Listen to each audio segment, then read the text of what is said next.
Welcome everybody to the January 28th, 2021 school board meeting of the Pleasanton Unified School District. I'd like to ask Rachel Zhang, our student board member, to lead us in the Pledge of Allegiance to open the meeting. I pledge allegiance to the flag of the United States of America and to the republic for which it stands, one nation under God, indivisible, with liberty and justice for all. Thank you. Just a couple of housekeeping things tonight, as usual. Just a reminder that we are conducting this board meeting online per the governor's executive order, which relaxed the Brown Act to allow public meetings via teleconference. So you can be watching this, it's being televised and also streamed on tv30.org. If you wish to do public comment, there are yellow comment cards on the link on our agenda for items on our agenda, and the blue comment form link is for items that are not on the agenda tonight. Per the Brown Act, things that are not on the agenda, the board members cannot engage or make any discussion or decisions on. That allows other public members who might want to comment or be there for a vote on an item to do so when it's actually agendized. So if you've submitted a public comment card, you'll be placed in an online waiting room. You should watch it on another, either on streaming or on the TV while you wait. And then when it's your turn to speak, you'll be called in. We do have a limit of 2 minutes on our individual speakers, and TV30 is allowing audio only at this time. So there'll just be a display, a graphic for public comment, and you'll hear the audio of the speaker. So tonight, I'd like to welcome Vice President Mark Miller, Trustee Kelly McCaughey, Trustee Steve Maher, and Trustee Mary Jo Carrion, who's off my screen at the moment. There she is. As well as our cabinet and staff. We have our Superintendent, Dr. Hagelin. We have our Assistant Superintendent of Student Support Services, Ed Dialazo. Our Assistant Superintendent of Business Services, Ahmed Sheikh-Al-Assami. Our Assistant Superintendent of Human Resources, Julio Hernandez. And our Assistant Superintendent of Teaching and Learning, Dr. Janelle Woodward, as well as the Superintendent's Administrative Assistant, Lenita Villasenor, who will be taking minutes for the meeting. And we have our student board member, Rachel Zhang. Welcome. And Rachel is from Amador Valley High School. So tonight, I do have a report out of closed session. We have several items to report out on tonight. The first is on closed session item 2.3.1. The board voted 5-0, moved by Trustee McCaughey and seconded by Trustee Maher, to approve a compromise and release agreement for internal case number SED 107.20.21 for the amount not to exceed $70,205. Closed session item 2.3.2, the board voted 5-0, moved by Trustee Carrion, seconded by Trustee McCaughey, to approve a compromise and release agreement for internal case numbers SED 108.20.21 for the amount not to exceed $70,205. And lastly, we had on item 2.4, the district has reached a settlement agreement in the case of TA versus PUSD for the amount of $5,000.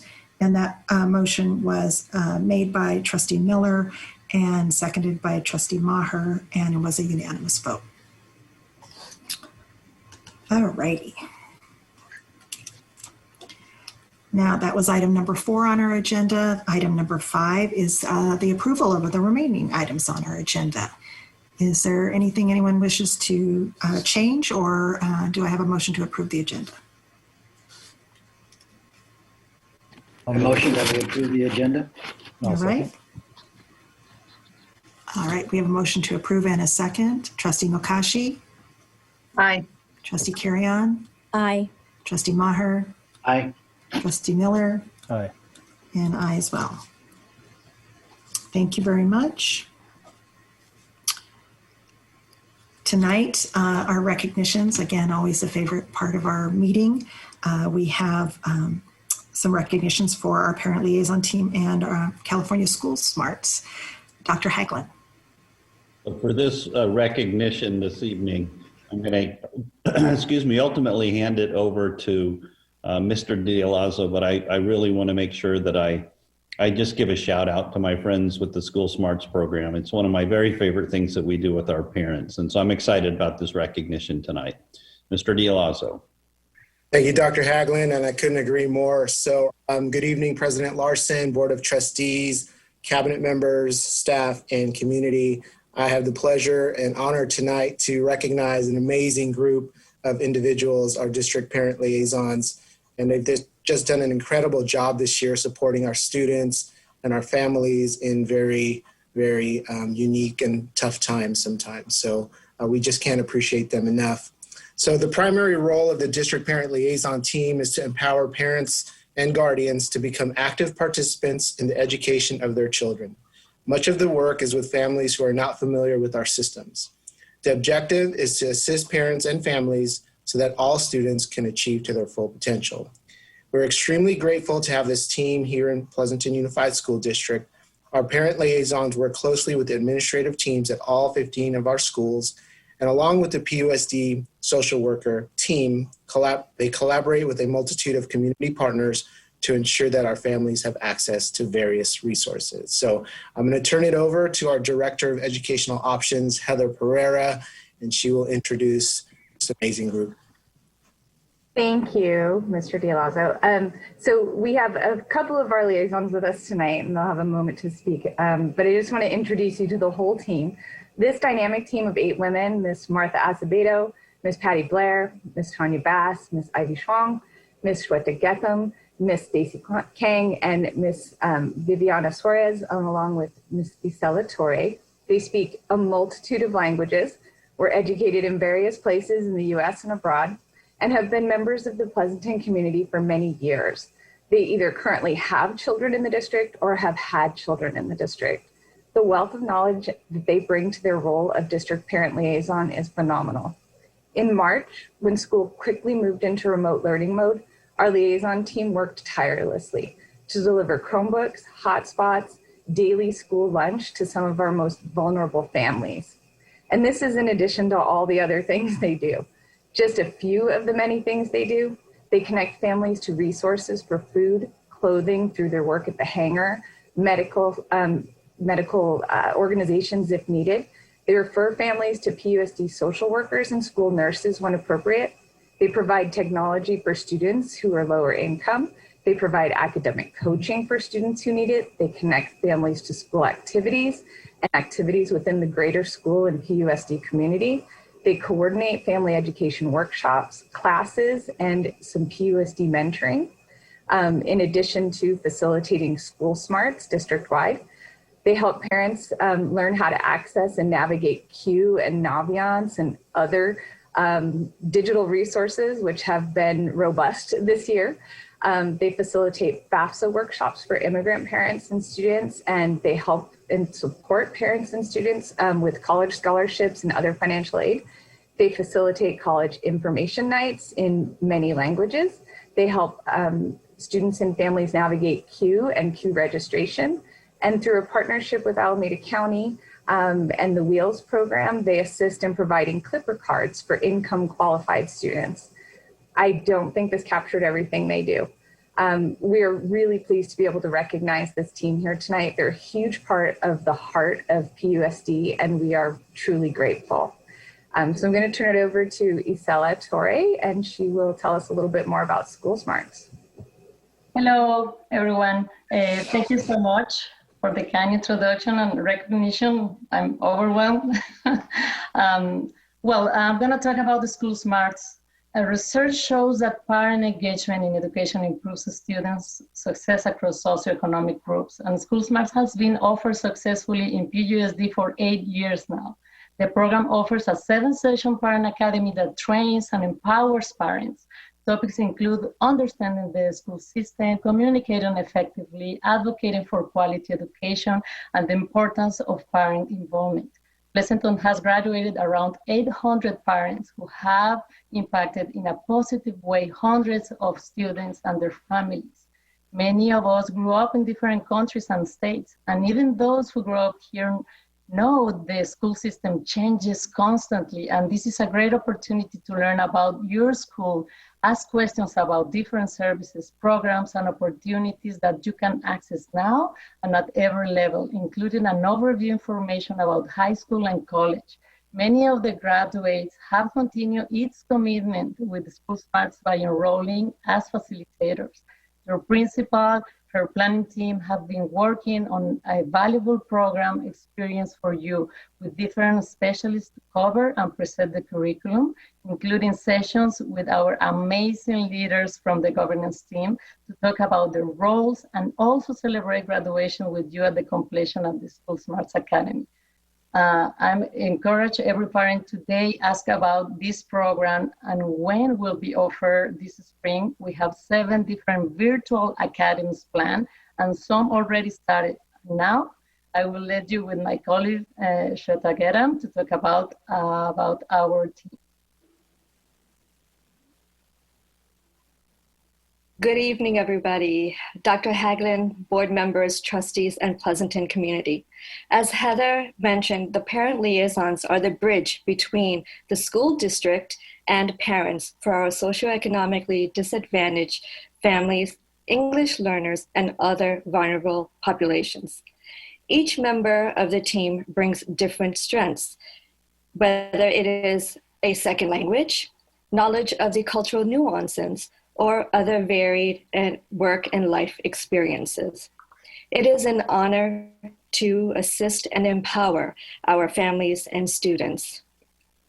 Our work would not be possible without the support and trust of the board and the cabinet. For that, I'd like to humbly thank you.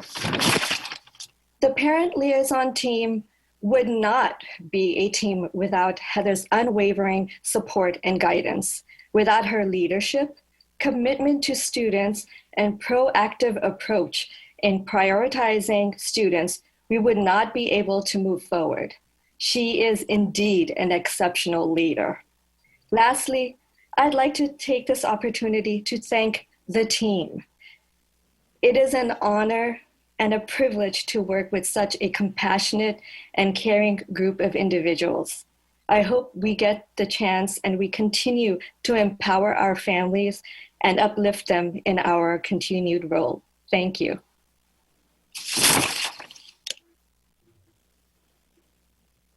That concludes the speakers. Dr. Haglin, I'll throw it back to you. Thank you, everybody. All right, we're good. President Larson, it's back at you. Can't let it pass without saying a few words myself too. It has been many of our board members and our 2 new board members. I don't know if they've had the opportunity yet to participate in with the parent liaisons and in the School Smarts program, but I hope you do get that opportunity. I take advantage of it if you can be there. It is really wonderful to work with the families and answer their questions. And again, Iseli put it very clearly. It's not just families that are coming from other countries or other states who don't understand this crazy school finance and situations that we have here in California, but even those of us who went to school in California, it changes and the laws and the ways things are financed and what you can and can't do. And it's really wonderful to have the PTA program to help us navigate all of those different avenues. And you guys do such a marvelous job. So thank you so much for everything that you do. All right. Now it's time to move on to comments from our associations, our employee associations. So first up tonight, I think we have Michelle Verkeilen, the president of the Association for Pleasanton Teachers. Good evening, President Larson, members of the board, Dr. Haglin, members of the cabinet, and our community. Thank you, Isela and Shweta and your teams for all you do for our schools and our families. You are such an asset. Pleasanton students and staff deserve safe and healthy schools. I am Michelle Verkeilen, president of the Association of Pleasanton Teachers. I'd like to take a minute to reintroduce myself, as I know there may be more people listening tonight, and I'd like everyone to understand my relationship here to Pleasanton Unified. I have been a Pleasanton resident since I was 1.5 years old, save for a few years of college and more. I attended Donlin, Wells Intermediate, as we were part of the Murray School District at the time, and Foothill High. My own 2 boys were born and raised here, attending the dual immersion program at Valley View, then Harvest Park, and Amador. I have been a teacher for 30 years, with half of that in Pleasanton. I have taught everything from the littles in TK through to adults, and I have worked in both general and special education. The point is, I have a lot of years invested in our school district as a graduate, a parent, and an employee. And I care deeply about what happens here for our students, our colleagues, and our families. Pleasanton is my home. We have had over 30 confirmed cases of COVID-19 in our employees and our schools thus far, and that is with just the small number of people on our campuses right now. That does not include people who have had close contacts or just symptoms. That number is greater. Each and every case that ventures onto our campuses directly impacts our members, our students, our families, our greater community at large. We in Pleasanton are not immune from this virus. This ever-changing virus that has taken the lives of almost 450,000 Americans and over 2 million worldwide. We are human. We are all vulnerable.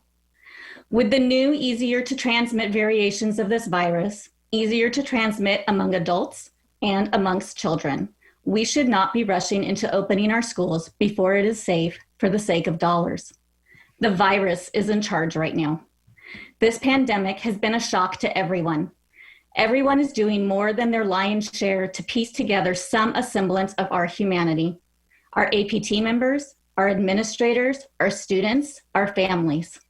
Pleasanton students and staff deserve safe and healthy schools. We want to be back in school too. We truly do. But we also need it to be safe for all, and we need to have a ratified agreement with our district that ensures consistency with protocols, safety measures, and working and learning conditions for each and every employee, and thus each and every student.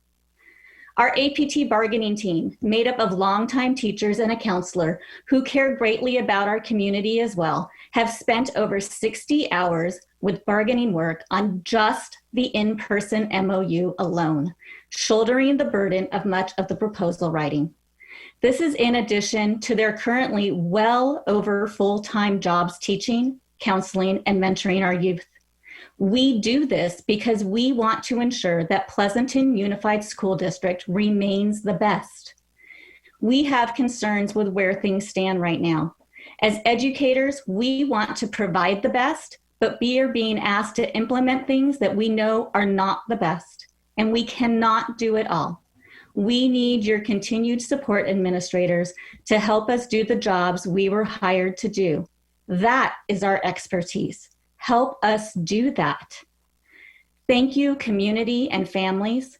We appreciate our parents and employers who understand we are human too, that we are struggling through this time as well. We continue to receive praise and accolades for the overabundance of hours that we are putting in to educate, to care, to learn, to reach out. But we too have heard the other things, the words that accuse, the words that blame, and they hurt. This pandemic has affected our families too, and our normal. We're trying to nurture our own and nurture our community.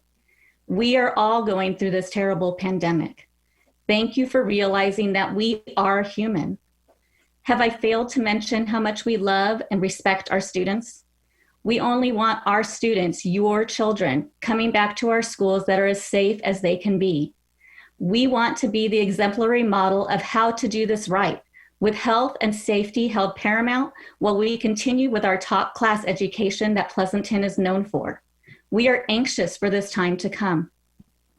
My heart goes out to everyone who has been touched by this pandemic in negative and adverse ways. Each and every one of our teachers, counselors, nurses, psychologists, program specialists, librarians, clinicians, behaviorists, therapists, speech and language pathologists, social workers, integration and intervention specialists, induction coaches, and members on special assignment. Each and every one of us care about you and want this to be better. And we look forward to the time that we can be together in person safely again. Pleasanton students and staff deserve safe and healthy schools because Pleasanton students deserve the best. Thank you. Thank you, Michelle. And now we'll hear from Derek Pizarros of the California School Employees Association. I saw Derek on the... Oh, I'm here. Sorry. There you go. A little bit invisible. Sorry. That's all right. Welcome. Yeah, thank you. Greetings, Pleasanton Unified Leadership, staff, and community. It looks like I'm going to stick with the theme tonight. So on behalf of CSA, I wanted to acknowledge the cooperation between chapter members and all levels of leadership in addressing our reopening concerns and standards with respect to the ever-changing guidelines put forth by local and federal government. Past month has been an example of shared vision meets hard work, and though not complete, efforts have greatly improved the planning and implementation of safety protocols and available resources at our sites. Our hope is that the cooperative energy will continue as we move closer to the inevitable return of our students and staff to our facilities. With respect to that timeline, let's endeavor to converge the priorities of education and safety such that they are allowed to meet where and when we all cross that threshold. Thank you for your time and good evening. Thank you. We'll now move to item number 8, which is public comments from the community for things that are not on our agenda. Mr. Gannon, do we have any public comment tonight? We do, President Larson. Our first public comment comes from Thompson. So Thompson, you are with us? Don't see that name on our attendees list, but if that is you, raise your hand and we'll Steve? privileges.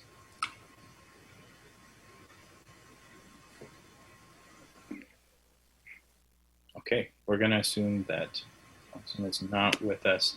Is it Steve McCoy Thompson? I don't believe so. Oh, okay. It's a different email address. So there were a number of individuals who filled out a yellow comment card, but noted agenda item 8, which is public comment. Are the topics on the agenda? They did not specify, unfortunately.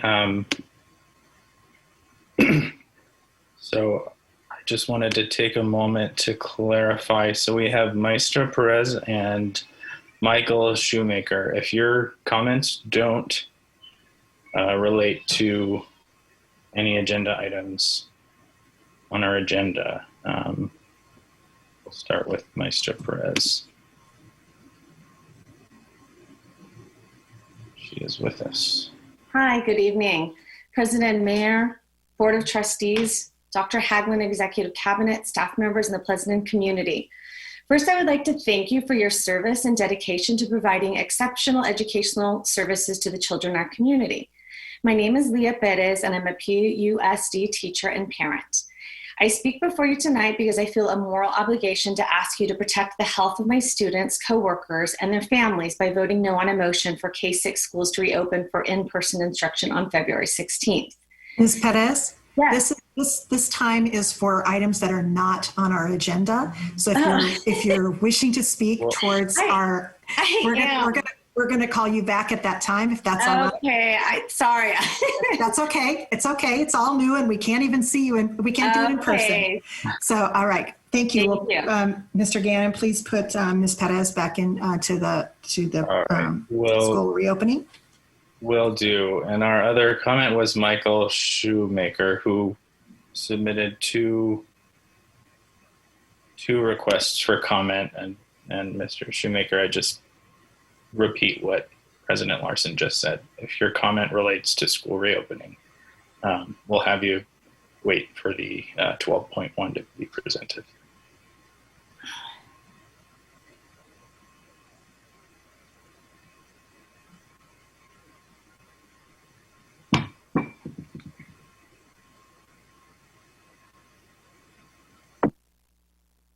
Yes, so that was the case. So I will go later then. Okay. All right. Thanks for that. Yep. No, thanks so much. All right, President Larson, that is it for public comment. All right, thank you. Appreciate everybody's patience. We do have a lot of folks who want to speak tonight. So now we'll move on to item number 9, which is our student board member report. Rachel. All right, good evening, President Larson, Board of Trustees, and Superintendent Haglin. Thank you for having me here tonight to report for Amador Valley High School. I'll start off with some updates on academics on campus. So because we're unable to hold a PSAT, we've focused on alternative options for students to get SAT practice and possibly qualify for the National Merit Scholarship. If they wish, Amador students are eligible to use an SAT score taken from August 2020 to June 2021 to qualify for a National Merit. And so Amador is looking into holding an SAT test for students this year in the spring and or the summer, pending health and safety guidelines, of course. As we know, this is an important academic undertaking for our students, and we wish to support them with opportunities to practice with the exam. In light of the grading policy adjustment, our teachers had extra time to report their first semester grades. They were all finalized 2 weeks ago, and I'd like to recognize the efforts of Amador's registrar, Mrs. Pipe, who has been working diligently and tirelessly to get transcripts uploaded for student access and seniors mid-year reports. So with 2,700 students, it's definitely no easy feat.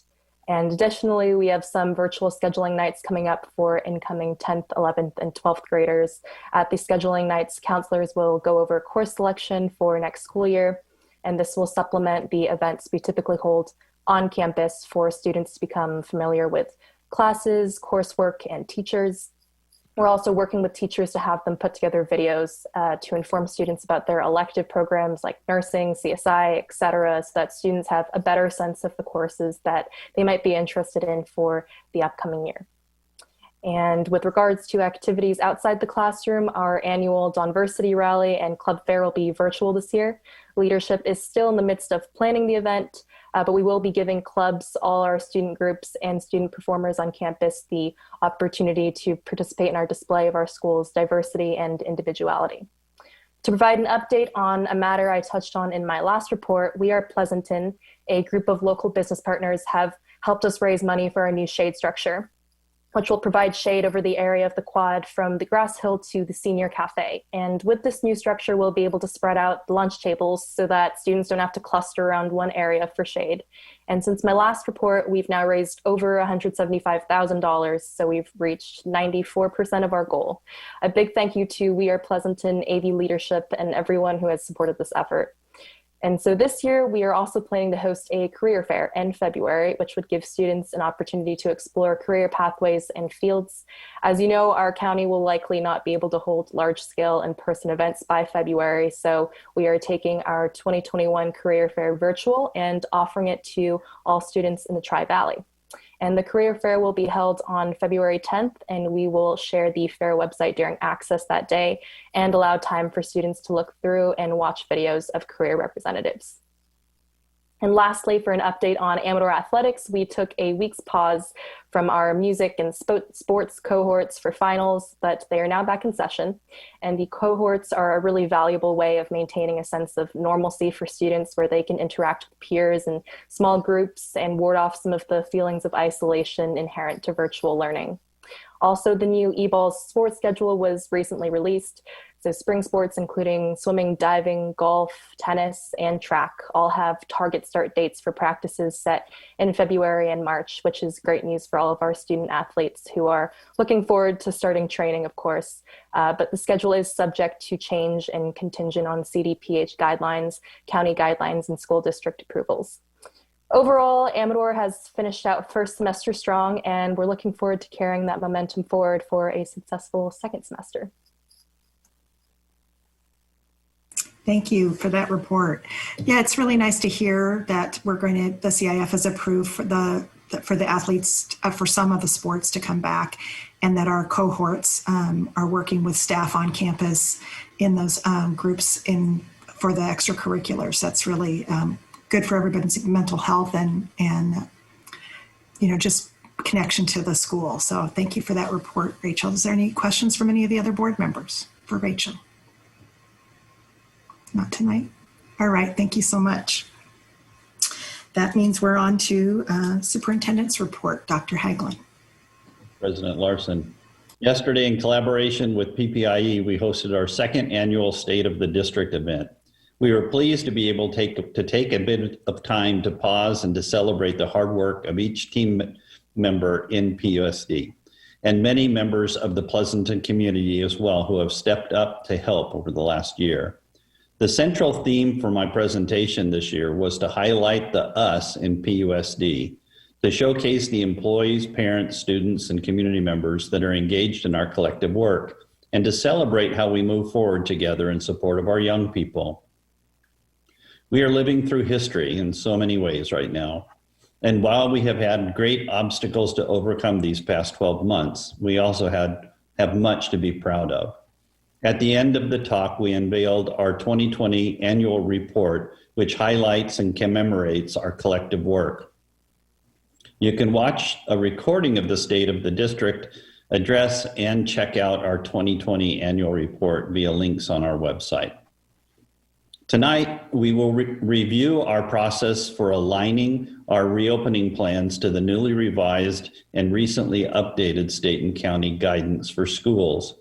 We will also review the state-required reopening documents, as well as the approved elementary reopening plan and our proposal for middle and high schools. We understand that there are strong and conflicting emotions that represent a number of perspectives on this topic. I would ask, as we continue our planning and conversations, that we remember we all share a common objective, and that is acting in such a way that prioritizes the well-being and success of our students by implementing the guidance provided to us by the county and state health departments. It is okay to feel frustrated. I certainly do. Conditions and guidance continue to change, and up to this date, guidance has differed from county to county, which adds to the confusion around the issue and the related anxiety. Please know that your leadership team, schools, and teachers are working tirelessly and will continue to do so to support your young people to the very best of our ability. It is unfair to blame or target cruel comments to groups or individuals who have significant concerns on either side. We are better than that. Instead, we should prioritize our collective work together and lean into the concepts outlined in our board-approved civility policy. With that, I look forward to a respectful discussion that begins with an acknowledgement that while our current situation is not ideal, we can and will continue to work together to find solutions that keep the well-being of our students at heart. That's my report for tonight. Thank you, Dr. Haglund. Tonight we have, I believe, a couple of trustees who would like to pull an item from consent. So Trustee Maher, did you have? Yes, I wanted to pull items 11.3 and 11.4. Anyone else? Yes, President Larson, I'd like to pull 11.9. Thank you. Do I have a motion to approve the consent agenda with the exception of 11.3, 4, and 9? I'll make a motion. I'll second. Is there any discussion? All right, I have a motion to approve the consent agenda with the exception of 11.3, 11.4, 11.9. Trustee Maher? Aye. Trustee Carrion? Aye. Trustee Miller? Aye. Trustee Mukashi? Aye. And I as well. That's 5-0. All right, Trustee Maher, did you wish to speak to 11.3 and 11.4? Yes, although I support these items, I wanted to have Julio or Dr. Woodward speak a little bit on them so that our community understands a little bit of what these people will be doing and why we are employing them and where the funding comes from. Thank you, Trustee Maher. These positions are temporary positions. They're designed to assist us during the COVID crisis. There is a number of elements, increased leaves request, contact tracing, testing, workers' comp claims, as well as other claims, are all attached to COVID-19. The funds that are being used are temporary one-time money. And the purpose of these positions is to address those aspects in risk management that entail pandemic concerns or ill concerns. Also safety concerns related to ensuring that our IPP, which is our illness injury prevention plan, which is something that we've been working with, our CPP plan, our COVID plan, that all those plans are up to date, that they are adhered to, and that are reporting both to Cal OSHA as well as to other state departments, and the county is being followed on a regular basis. All of these are new elements of the school district that we've had to tackle because of COVID-19. And so we are assigning those elements into these positions. Mike Williams, Director of Human Resources. Mike, would you have anything else to add? No, as we're transitioning to going back to in-person learning, there are, as Mr. Hernandez mentioned, a variety of tasks that come with that.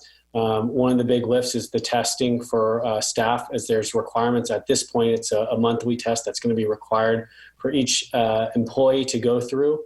So monitoring and making sure those processes are followed is extremely important. Part of the plan is also, as alluding to, having students potentially go through the similar testing process, which is a heavy lift, making sure that we're following all the protocols. If worst case scenario comes up where there is a COVID positive test that comes, there's definitely communication processes that have to be in place, communicating with our liaisons throughout the district. So there is a definite heavy lift. And also when we have these confirmed cases or related testing, there is, as Mr. Hernandez alluded to, requirements of communicating with Cal OSHA and also mitigating any risks that are at the sites to prevent any future challenges coming through.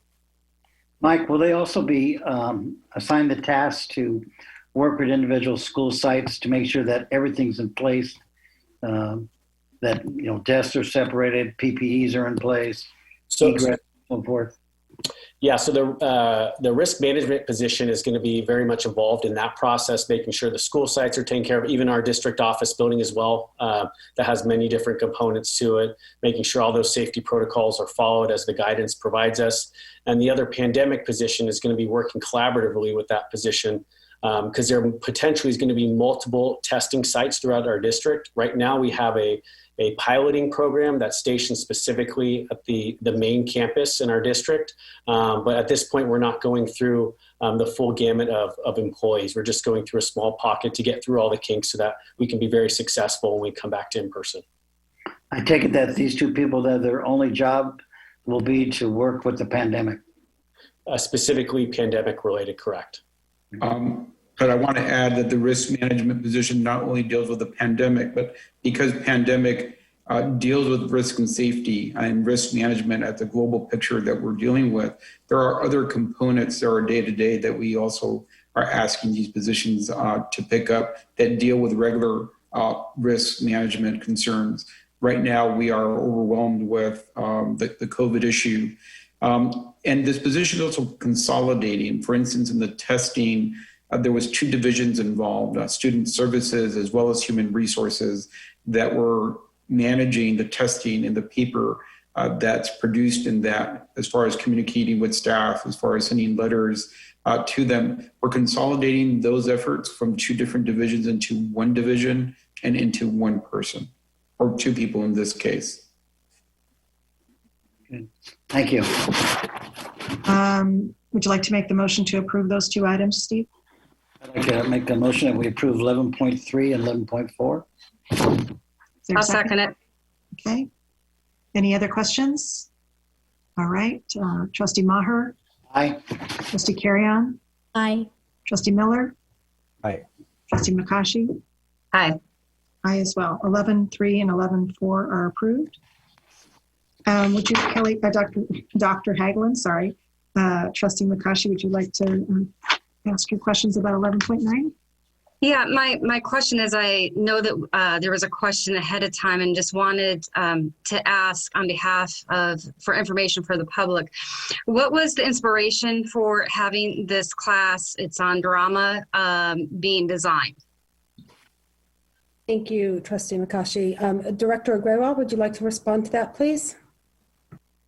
Sure, thank you. The course was inspired actually by a teacher at one of our middle schools at Harvest Park Middle School who has been engaged in leading students in company-style drama productions.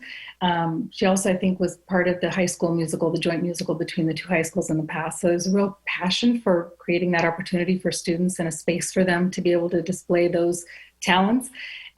She's had over 55 students show interest for the last 2 years. So there's definitely a demand for the course. And then the principals at the other two schools with their VAPA departments, visual performing arts departments, also supported the addition of the course in the hopes that they can grow their programs in the long run as well. And there is an opportunity with this course to provide students with, a real connection to their campus, to their peers, hopefully when we're back in person, but even virtually. And also drama, as we know, builds a lot of literacy skills for students. So there's multiple reasons for the course. Thank you. I really appreciate that explanation. For someone who's very passionate about the arts, creativity is a skill that needs to be explicitly taught. It's not something that necessarily is always natural for students, and so I applaud the district for putting this type of course and any others. I know there was another one as well. So I just applaud and very, very passionate and excited for these opportunities for our students. So thank you. And with that, would you like to make the motion to approve? Absolutely. I make a motion. I'll second it. And Trustee Maher? Aye. Trustee Carrion? Aye. Trustee Makashi? Aye. Trustee Miller? Aye. Aye as well. 11.9 is approved. And with that, that takes care of our consent agenda. And now we will move on to our items for report, discussion, and possible action. And the first up is item 12.1, which is report, discussion, and possible action on school reopening. So before we hear the staff report, I would like to ask the Board of Trustees. As of 1:30 today, we had something like 35, I think we're up to 45. Mr. Gannon, how many public comment cards do we have on item 12.1 at this point? We have 52, President Larson. Okay, so at 2 minutes apiece, as you can see, that's a lot of public comment, and it's within the board's ability to set the amount of time that we do public comment, which is typically, we sort of use a rule of thumb of about 20 minutes, except for when there's a big item like this. I would like to suggest or see how the board feels about saying we would like to have public comment be limited to an hour, and ask the public if they've sent us an email, which we read, if they could not do their public comment on the video and let other people who have not emailed us have an opportunity to speak. But I would seek the board's pleasure on that.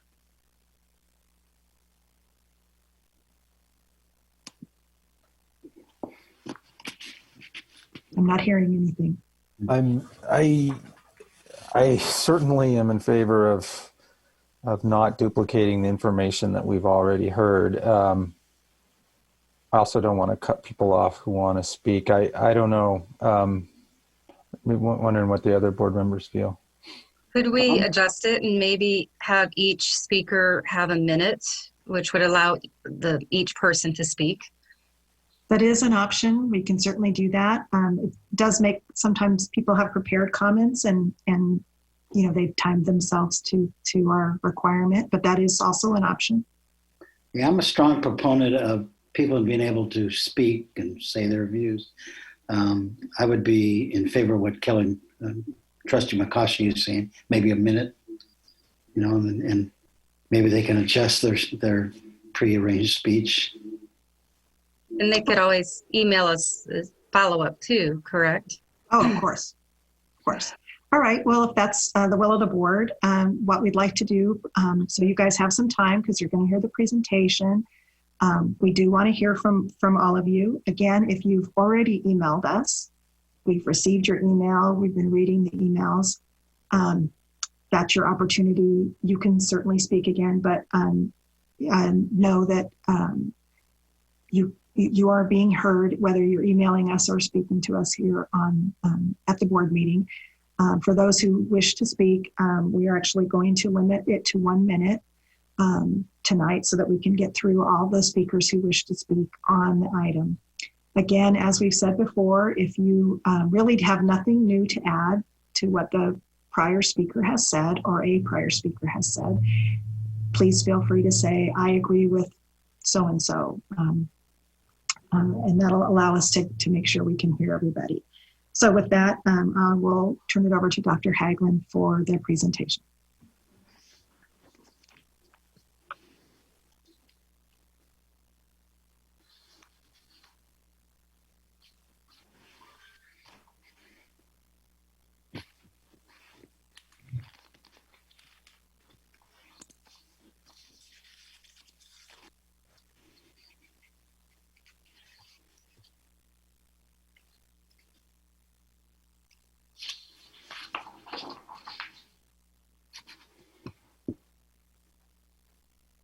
Dr. Haglin, are you there? Okay, well, so I got to practice my my little introduction there. So I'm going to try again if I can. Thank you. Sorry about that. The original conversations we started planning obviously for school reopening in the spring, and we brought our first conversations before the board in May. Subsequent conversation in June, and then an initial plan was presented on July 14th, which we will reference tonight, and we've referenced several times since then. We've also updated the board on several occasions, and then October 29th, the board approved a plan for bringing elementary school students back, and then everything shifted. And so we came back in January with the intent to implement that elementary plan when we were able to do so, but also presenting on the 14th of January some proposals for how we might approach secondary schools. So tonight we're doing another update. We're going to review several different documents relating to the governor's school, Safe School for Plan, Safe School for All plan, including newly required reopening documents that replace the documents that we had already submitted to the County of Alameda. I do want to say right from the get-go that the governor's plan included a funding proposal that had some checking mechanisms in it. Since the introduction of the plan, that proposal has stalled in the legislature. And so while we did the work of aligning our documents to see whether or not we could be ready to submit in time to receive those or to get into that process, the process is stalled. So it's important for everyone to understand that part. We're going to review the current regional COVID status. We're going to discuss the alignment between those documents that I just described, which are required now for all districts, and that's the COVID safety plan and the COVID prevention plan. So we'll get into those in some detail tonight, at least the COVID safety plan in particular. The COVID protection plan is very similar to what Mr. Hernandez has referred to in the past as the IIPP plan. And it relates to state law and employment law related to safety and COVID. So we're also going to have some recommendations for you at the end of our conversation. Next slide, Patrick. Just updating the current status. The stay-at-home order was lifted by the governor on Monday. Since that time, we've had several iterations of guidance that have changed, and we've seen a tighter alignment between the state documents and the county documents. Alameda County remains in the purple tier. We've talked about the mandates already, and we are heartened to hear that the Biden administration is proposing some significant supports for public education and local community, local governments, and state governments. specifically pointed towards readying the delivery of the vaccines, in particular as more varied vaccines become available. And the priority that I think most of us have is to reopen schools safely. The executive team adapted our reopening documents over the course of the last couple of weeks to align them to the new requirements at the state. There were very few additions that we had to add because our reopening plan that we had submitted to the county was pretty comprehensive. And so we'll point out what some of those things are later in the conversation. But in general, those documents aligned up pretty well. Next slide. I think I'm turning it over to Ed or Ahmad, I can't remember. Yeah, I'll take that one. Good evening, board and community and staff. So as our superintendent indicated, the plan, which was unveiled, I believe it was Thursday, January 14th. I remember that day particularly because we're all scrambling to look at those documents and see what they included. Included in the state's requirements are three components. The first component is the COVID prevention plan, which is aligned with our illness and injury prevention plan and is part of the Cal OSHA requirements. So that is a document that we have updated and prepared. The other requirement is a weekly reporting to the California Department of Public Health regarding our status of in-person instruction. And so that will be done every Monday, which we will report to the state on which schools and campuses have reopened for in-person instruction. And then combined together, the other requirement is what is called the COVID safety plan. And that is part of that is the COVID prevention plan that we talked about. And the other is a checklist, which is similar to the county checklist that we had prepared, but it is updated with new guidelines. And that is together makes the COVID safety plan documents that will be submitted to the county and will be posted on the district's website.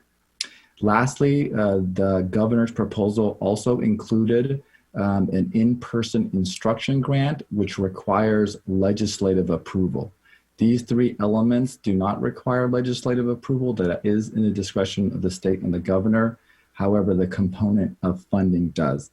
In the next slide, we'll go into a little bit of the details of that and the dollars that potentially could be associated with it. So in addition to completing the COVID safety plan documents, in order to be eligible for the incentive grant, we would have to consult with our labor unions. We would have to offer the in-person instruction by February 16th and then expanded to the elementary through grade 5th by March 15th. It also includes providing instruction to all our students with disabilities, foster youth, homeless youth, and additionally any students without access to technology. The two other components that are part of this is the COVID testing, which we're going to go into a little bit deeper later, but all staff and students would need to be tested based on this California Department of Public Health testing cadence.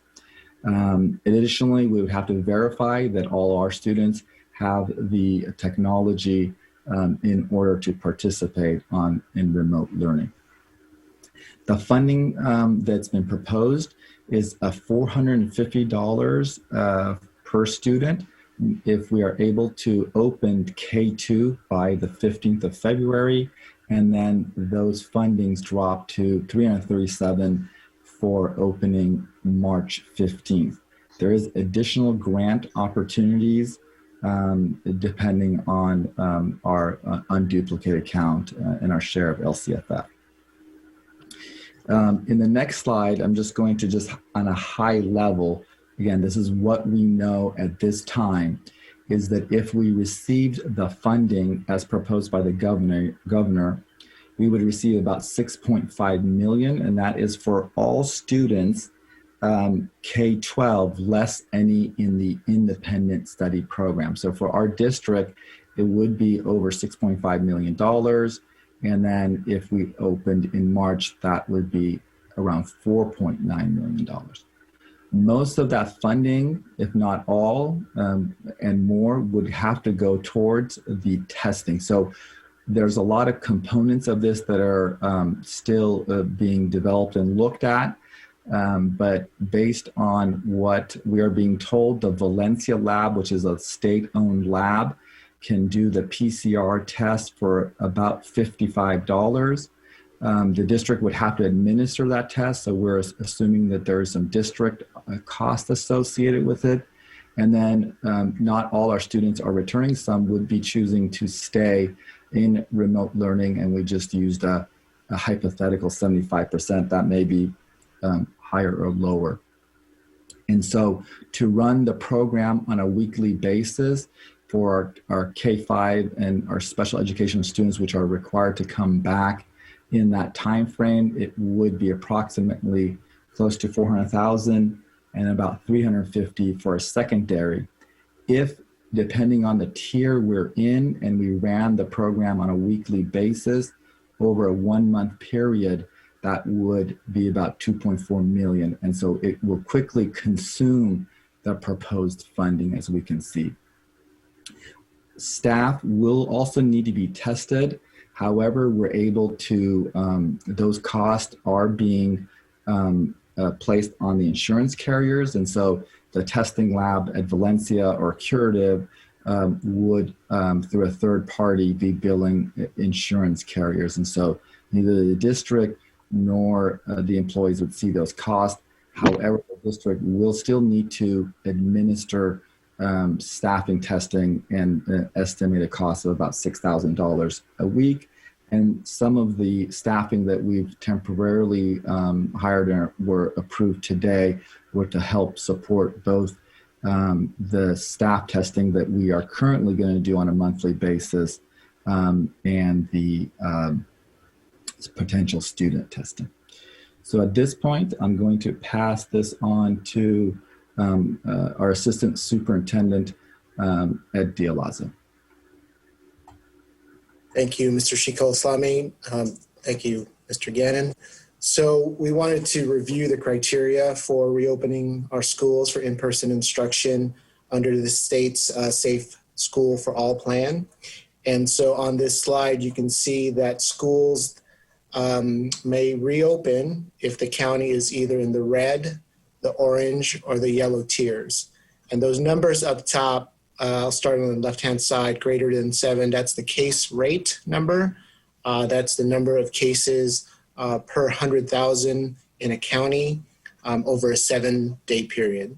And then you could see in tier 2, which is red, is 4 to 7. Tier 3 is 1 to 3.9, and tier 4 is less than 1. And we've gone over those metrics in the past. But for schools that are in the red or orange or yellow, schools may reopen. There is a requirement to post that CSP that Dr. Haglund mentioned earlier, COVID safety plan, for 7 days prior to reopening. Now, there is an opportunity for K-6 schools to reopen if we are still in the purple tier. And so the requirements are to post and submit that CSP plan. And while we're in the purple tier, the case rate must be less than 25 per 100,000 in order for a school to reopen. So that's a very important metric. And then for grades 7 to 12, they are not able to open if we are still in the purple tier. But once we get into the red tier for 5 consecutive days, then secondary schools, grades 7 to 12, may reopen. Next slide, Patrick. Mr. Gannon. So a quick snapshot of our information here for Alameda County.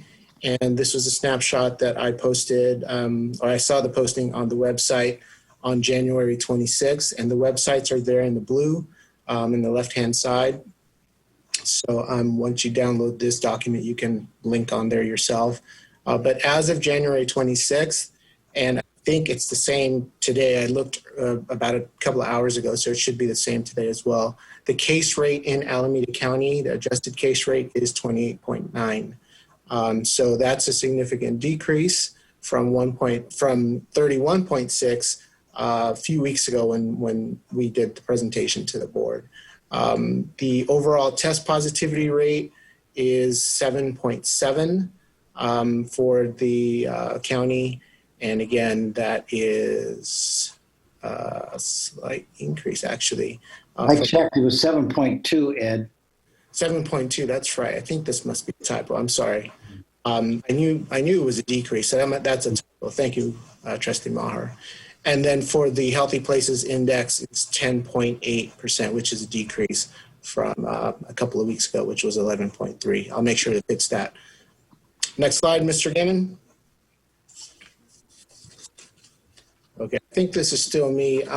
In regards to the plan, there are some core mitigation strategies that are outlined in the checklist, and we'll go over some of those today. But we wanted to just give you that information. Wearing of the face coverings, the social distancing. We'll talk a little bit about what stable groups means, hand hygiene, ventilation, screening, and then that symptomatic testing. I'll talk a little bit more about that in the coming slides. Next slide. Okay, I will turn it over to our Assistant Superintendent of Teaching and Learning, Dr. Woodward. Thank you, Mr. D'Alazzo. Good evening, President Larson, Superintendent Haglin, trustees, cabinet, and the Pleasanton community. So we have heard about the terms since COVID began: cohort, pod, hub, social bubbles, and stable groups. So what's the difference? When we discuss cohorts, this is different from fixed stable groups that are related to school reopening. Guidance does differ between cohorts and stable groups. Stable groups provide a key mitigation layer in schools, and a stable group is a group with fixed membership, and it stays together without mixing with other groups for any activities. Guidance from other agencies, including the Federal Centers for Disease Control and Prevention, the CDC, sometimes refers to them as cohorts or pods. However, in our guidance, the small cohort program, for example, that we've been doing, it has some different requirements than in school reopening when we need to stay with stable groups. And so we can talk more about that a little bit later, or we can answer any questions at the end if there are any. And so on this note, I will go ahead and I will pass it back over to Assistant Superintendent of Business Services, Ahmad. Great, thank you, Janelle.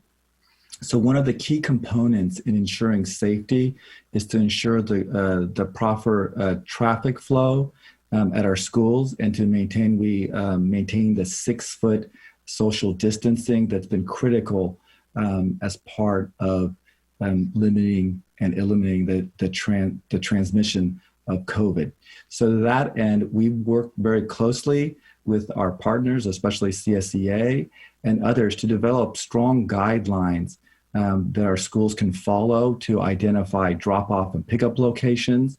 At each of the schools, when they do reopen, supervision will be present to ensure our students follow that, and education will be also made available to both our parents and our students to make sure they follow and stay 6 foot apart, follow directions. Grades will enter at different locations of the schools. There's markings in front of our classrooms, bathrooms, and others locations reminding them of that social distancing.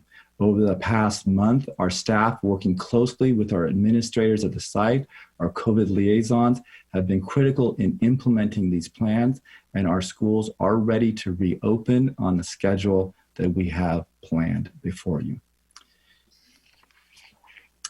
Additionally, the component of providing protective and essential gear to our staff and our students is critical. We have acquired all the required protective equipment for our staff. We have provided educational opportunities. We have communicated in email, in presentations, and different workshops. Our COVID liaisons have been responsible to make sure that enough masks and specialty PPE is provided to our staff. When our students return, they will be receiving 2 cloth masks, and disposable face masks will be available as needed throughout the rest of this unfortunate pandemic. So the next slide, it will go back to our Assistant Superintendent of Student Services, Mr. Ed D'Alazzo. Thank you. So for health screening, we have a 3-part health screening upon our return. So they're listed there. There's the exposure check, which is what we call our health screener. So both students and staff would be required to fill out that health screener and be certified to come to school or to work. And then also there's a visual check that we will do. It's for symptoms and just a visual check of our students and staff. The temperature check is not required, but we do have the opportunity to check temperatures of our students should we feel that's necessary. And then the screening process will occur for all students prior to coming onto campus, but also prior to transportation. We do transport some of our students on our buses. So they'd have to do that prior to getting on the bus, and for staff and students, like I said. These are the health screening forms in the blue. So again, feel free to look at those at your leisure. Once at school, if there are students or staff that are at school who become sick, we have a flow chart of how to do the screening for the staff and the students, how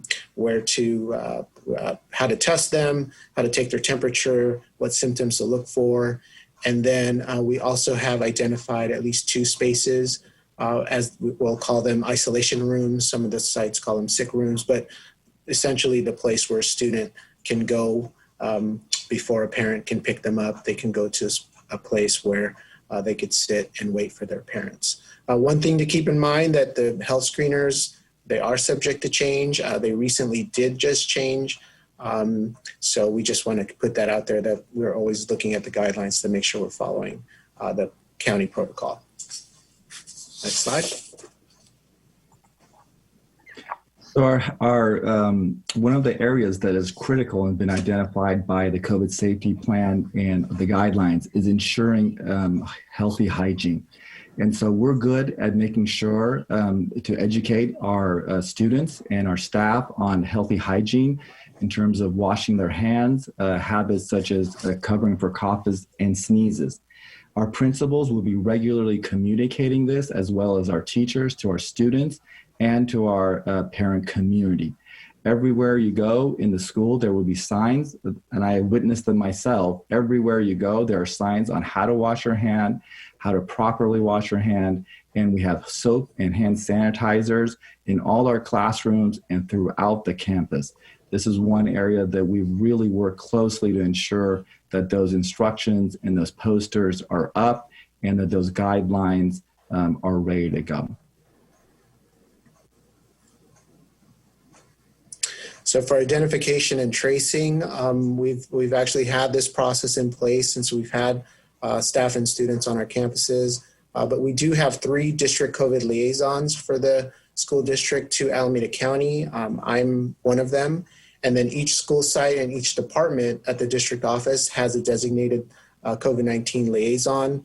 And then we're all responsible for following the procedures. And then ultimately, I'm the one that is responsible for reporting to the county any positive cases that may occur on our campuses. So we do follow the guidelines in the Alameda County reopening plan document, which is, again, linked here. And actually, a new one just came out today, a new version.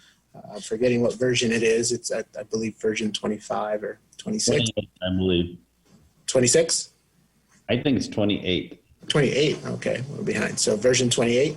And so in that document, it outlines the procedures. And like I said, we've had the procedures in place, and we follow through with those procedures for symptoms, for anybody who may be a close contact, cohorts, and then, of course, if there's a positive case. So there are some notifications that need to go out. There are letters that need to go out to specific people and specific groups. And I think I'm going to talk about that in the next slide. And I think this one's mine. After this one, go ahead. Yeah, you and I are trading back and forth. And the reason we've laid it out this way, because this is exactly the way it's laid out in the governor's checklist. And so physical distancing, as we know, is critical. Our risk mitigation team, working with our partners in APT and CSEA, have been working with our sites to develop guidelines and standard operating procedures on how to set up our classrooms in order to ensure our 6-foot distance between student to student in the classrooms, in the lunch area, and other locations, as well as our staff in the lounges and other places to be reminded of the physical distancing requirements. Principals have worked very hard on their plans. I've seen the plans in detail, and many of our classrooms have already been set up. To the right, you'll see an example of a classroom in Walnut Grove. And we continue to work with our teachers to help them arrange their classrooms.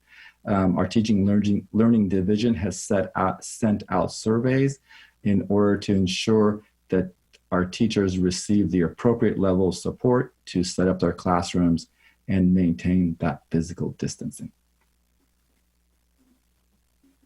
I'm going to turn it over to our Assistant Superintendent of Human Resources, Mr. Hernandez.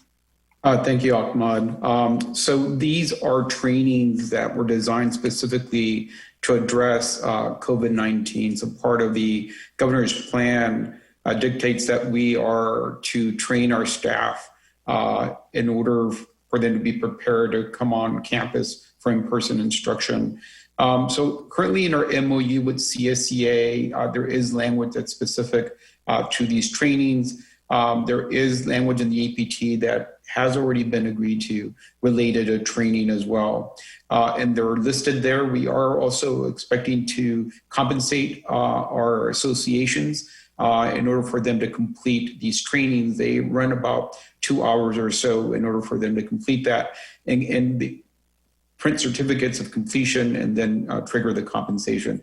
There are varied trainings between hygiene, to the proper procedure of blowing one's nose, covering one's face, social distancing, mask or facial coverings. It's a broad array of trainings in order to ensure that both our students and staff are safe. Thank you. Julio, do you have a time frame of when they have to be completed by? How so they have completed it? So there is. So thank you for that question, Trustee Maher. So by the end of February is the date that we are scheduled for them to have that completed. It doesn't state in the governor's plan, but obviously we want them to complete it before they come back in person. Depending on the decisions of the board and how we move forward, may trigger that date to be sooner than later. And when they take the course, I guess it signifies that they've completed it. Does that go downtown or does it go to the school site principal? So it does produce a certificate of completion if it's a Keenan course. It does produce a certificate of completion via email. That comes to the HR department directly to us. We do have, now that the board has approved our 2 positions, the coordinator 2 will be addressing all of these trainings for over 3,000. Now, it's not just our regular staff, it also includes our coaches. It includes our hourly people, which is about 3,300 individuals in our organization. Our substitutes also? Yes, anyone who comes in contact in our schools. Thank you. So not to break up the flow of the presentation, but I need to correct something that I said. I made the mistake of attempting to support Mr. Dialazo with facts, and as usual, he was right. It is the version 25 that was published on January 28th, so I had read it too fast. So version 25 is what you would be looking at for the most current version of the county guidance. Back to you, Ed. All right, thank you. Next slide, thank you. Okay, so this slide talks about testing of staff. And so as I mentioned earlier, I think, we are doing a surveillance program. And so actually it was Mr. Williams who talked about this. So, oops, can you go back? And so our surveillance program is actually, we started in December, and we are continuing that pilot program. We're looking to grow that program. And the surveillance program is really about testing staff at this point who are asymptomatic. So the staff members are here on campus. They pass the health screener test. They're certified to come to work. And so they are eligible to do the testing. For staff who have symptoms, they should not be at work. And so that's why we're calling this a surveillance test or asymptomatic testing program.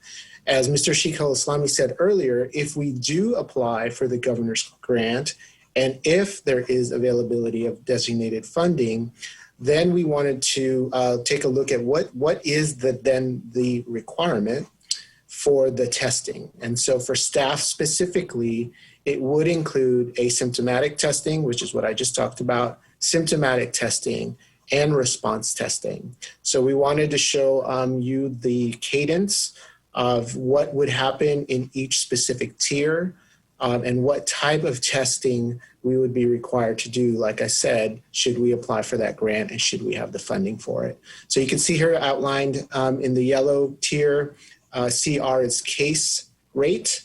And I described what that is. It's the number of cases that are positive for every 100,000 individuals over a 7-day average. And then TP is the test positivity rate. So of the number of people tested, what's the percentage of that population tested is testing positive. So I won't go through it, but you can see yellow and orange, the requirement is symptomatic testing and response testing.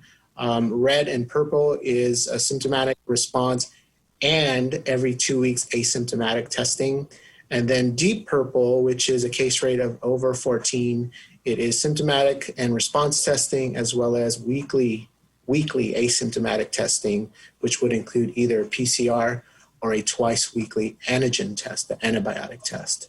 So you can see it's pretty robust. And actually this testing cadence, should we apply and receive the funding, it would really require a lot of assistance from the state. And some of the added components to it would be supplies, the lab capacity, how many people would be taking this test, the technology for the reporting of how that would work. And then also there's components of insurance reimbursement. And we've already experienced that with our current testing. There is a lot of behind the scenes work to support such a testing program. But we wanted to outline it for you just so all of you see and saw what it would look like. Next slide. Okay, testing of students. So we currently do not have a testing program for our students, but if we did apply for that grant and we got the funding, it is essentially the same process of, again, asymptomatic, symptomatic, and response testing is what we would be required to do in this process, in this cadence. Students would have the opportunity then essentially to have some district provided testing should there be a need for that. I will not read the cadence. It is exactly the same as the staff, but again, wanted to outline for all of you what that cadence would be in each one of the specific tiers. Next slide, Patrick. Okay. The next few slides are actually a little redundant, but that's the way the plan reads. So I may be highlighting the same things in a couple of these next few slides. But essentially the identification and reporting of cases, as I mentioned, we do follow the Alameda County guidelines. We've been doing this because we've had kids and staff on our campuses. Essentially a positive case it will originate at either at a school site or here at the district office. One of the liaisons would take the information from the person who is the positive case, and it ultimately funnels to me as the person who would be reporting to Alameda County Public Health. We have to report every single case that is positive in the district.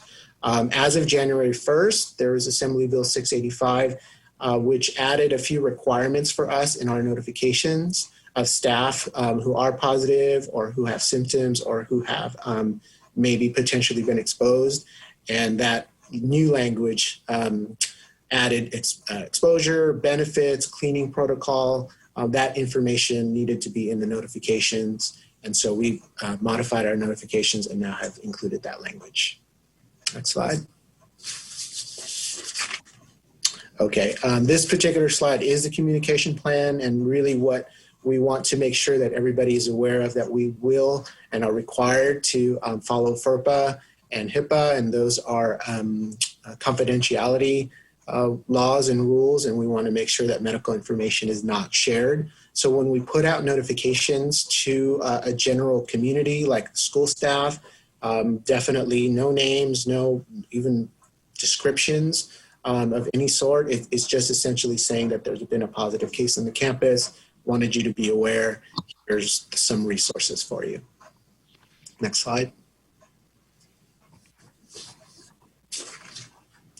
Okay, and so in terms of the communication plan, there's essentially 3 letters that come into play for a positive case. So the person who has the positive case will receive a letter, and then it has very detailed information about what the next steps are: isolating at home, making sure they don't come to work or don't come to school. And then for staff, there's information there that I mentioned earlier about absences and benefits and so forth. If that staff person or student is in a cohort, then the cohort will get a specific letter that says potentially you may have been potentially exposed to somebody who's positive. So we have that cohort letter. And then the third letter that's required to go out is the general staff or community letter that essentially says there's been a positive case on our campus. And those are all requirements from the county and also through AB 685.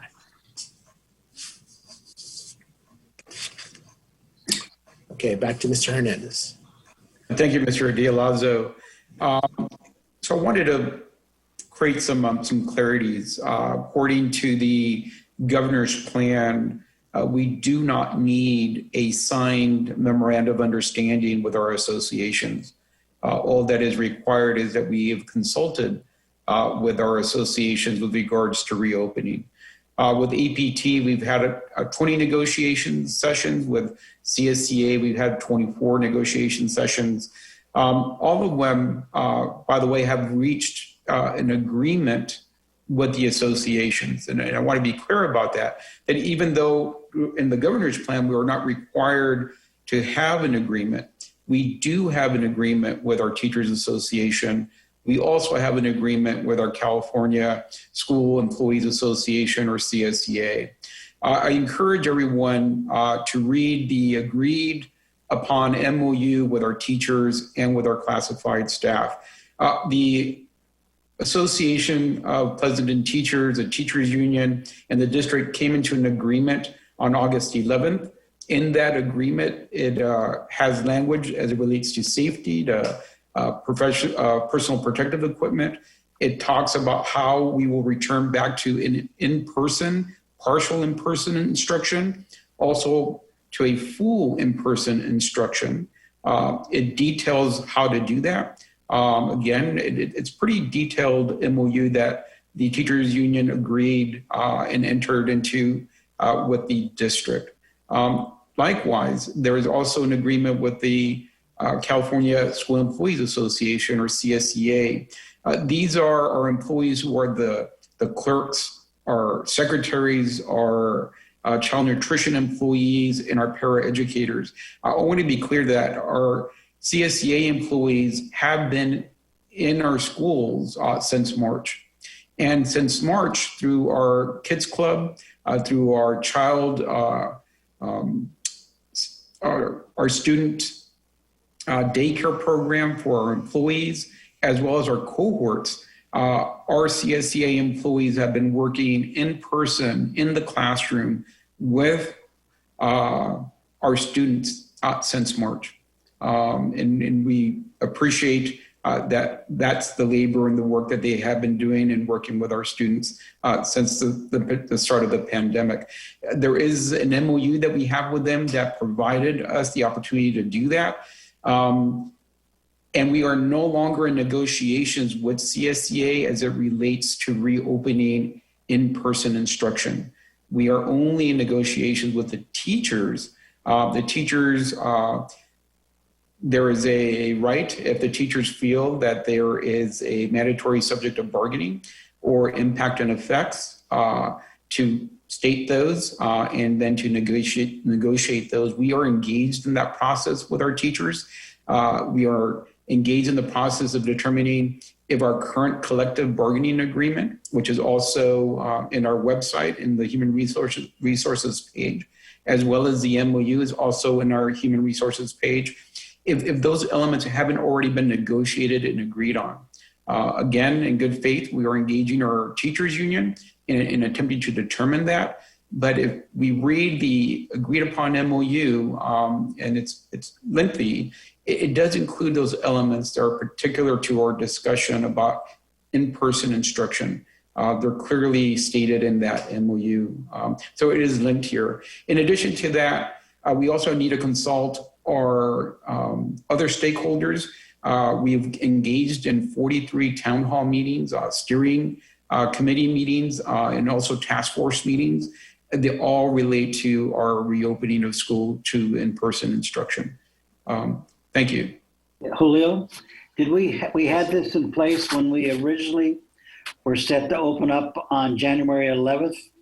And then, of course, the shelter in place came. Is that correct? I believe it was Trustee Maher, January 4th. But yes, the MOU was in effect for the January 4th opening. The only thing that was missing, Trustee Maher, was an agreement as to the transition days and the orientation days. We did enter into a separate MOU that established what those days are. In that MOU, which is also linked in our Human Resources page, it establishes the transition time. It does not state a date, or it does not state a color or a tier in order for us to start in-person instruction. Okay, but it was your understanding that we were going to begin on the 7th until the shelter in place came? I could stand to be corrected, but I believe it was January 4th. Oh, 4th was originally, but you're going to do 3 days. Correct, but I believe that the essence of the question, Trustee Mohar, is correct. We did have an MOU, not only dealing with safety, with personal protective equipment, the process by which we would start in-person instruction, if we were to have started instruction on January 4th, I believe. And also we had another MOU that was signed in December that established those transition dates that were lacking in the original MOU. Thank you.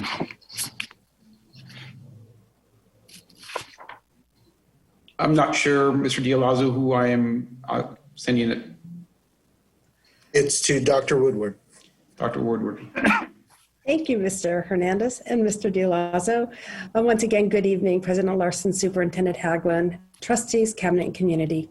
As our trustees and communities are well aware, the guidance surrounding school reopening has been in flux, and there are competing plans being promoted and considered in the state legislature.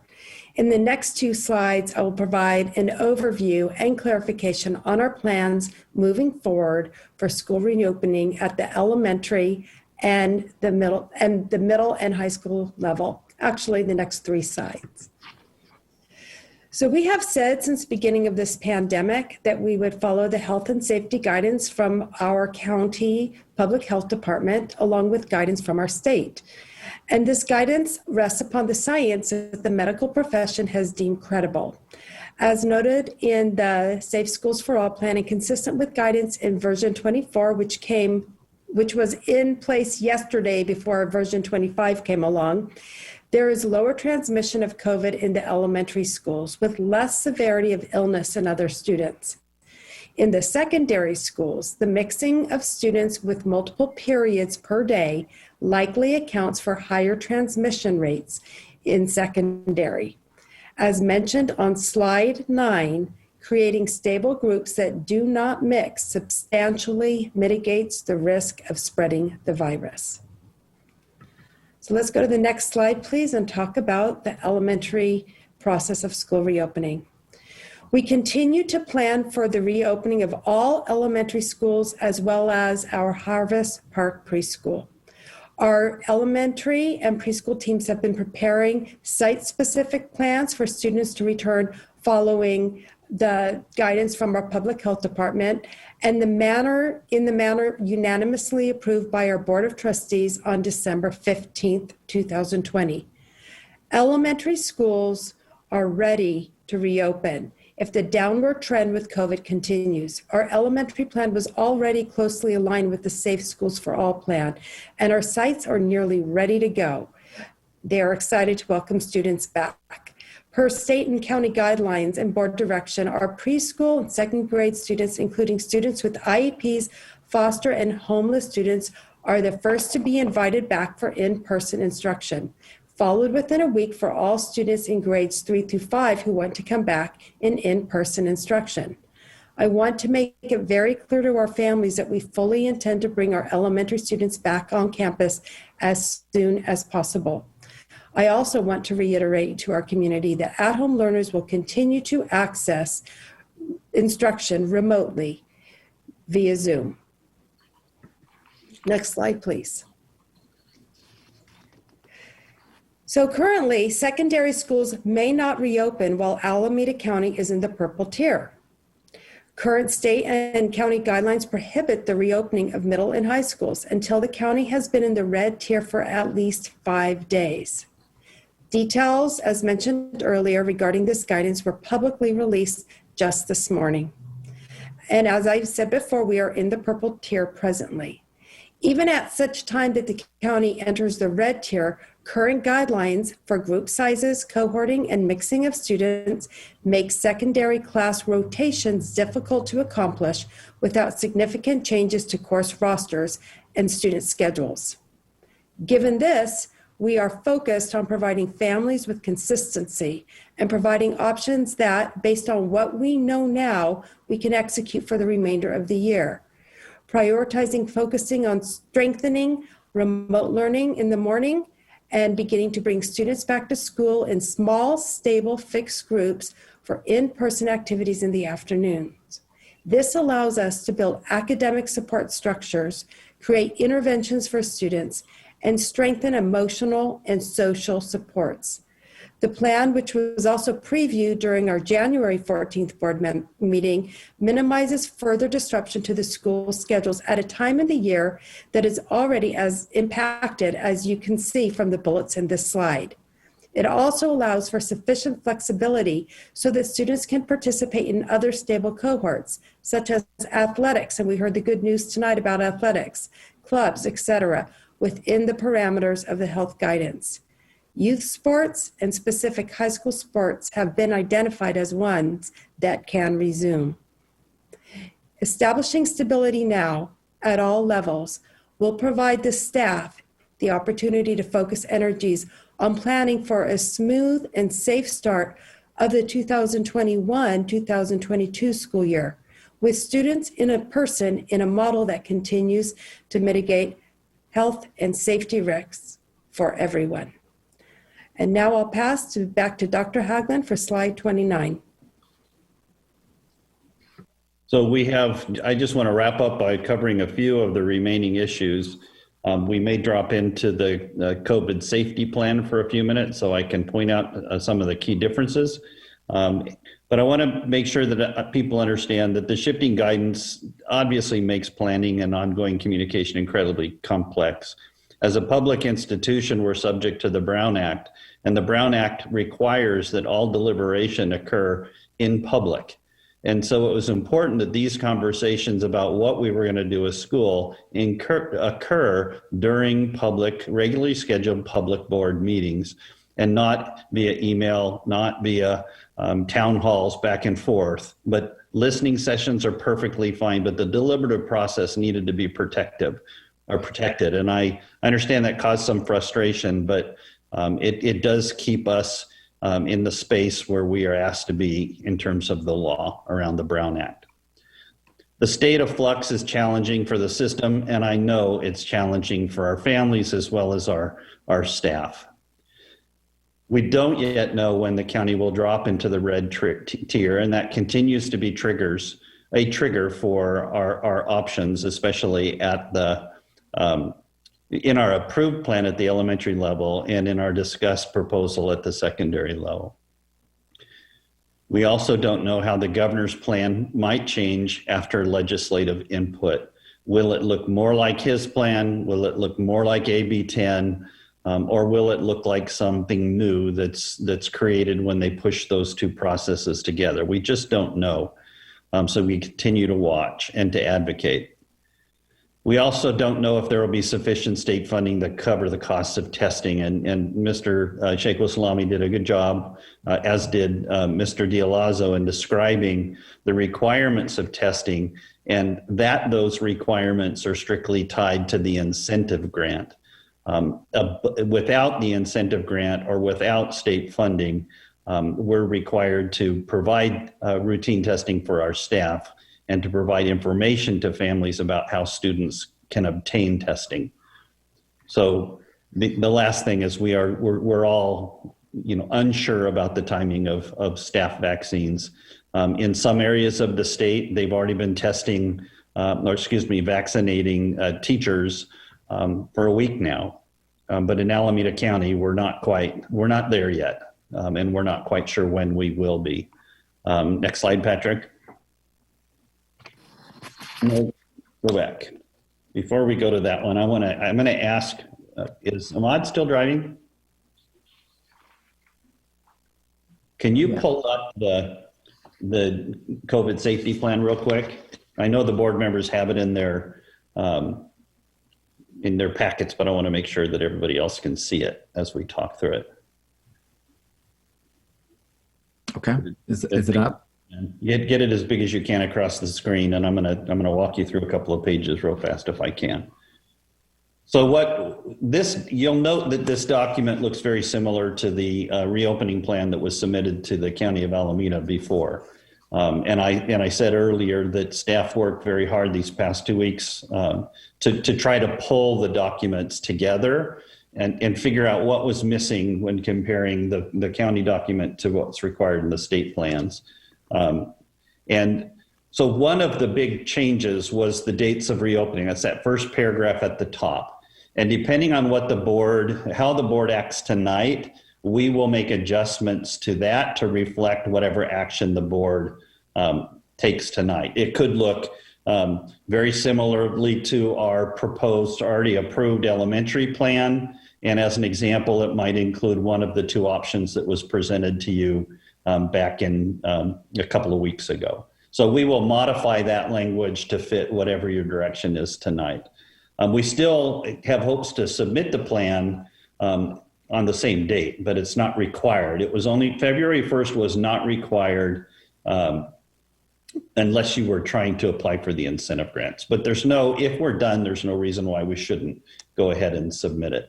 If you would skip down to the bottom of that page where it talks about grade level specific plans. So this section and going on through page 2 to the top of page 3, go ahead and stall there for a second.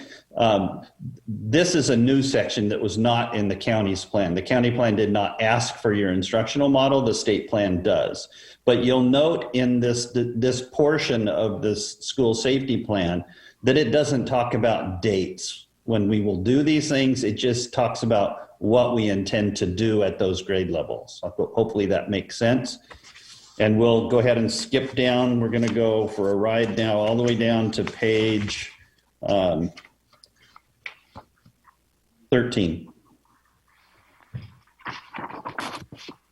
It actually starts on page 12, but the wording that I want to pay attention to is on page 13. This is the section that talks about testing. Recall that in the county plan, we were only required to test staff. In the state plan, we're required to test staff and students according to a specific cadence. But as Mr. Dialazo already said, that was tied to whether or not you received the funding.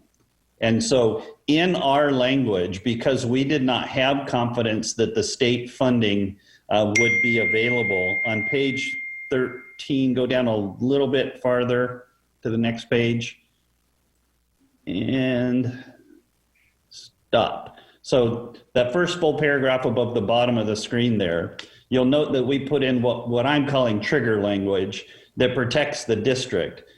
from having to implement things that the state doesn't fund. That's what we call a mandated cost. And the state does, if the state requires it, the state has obligations to pay for it. And so that's fairly settled law. We run into these things with the state somewhat frequently, but we put the language in there that just states that we're assuming that the availability of state funding is there. If the state funding is not there, then that we won't implement their testing cadence. Same language exists a little bit later when we get into the student testing. You'll see it right up.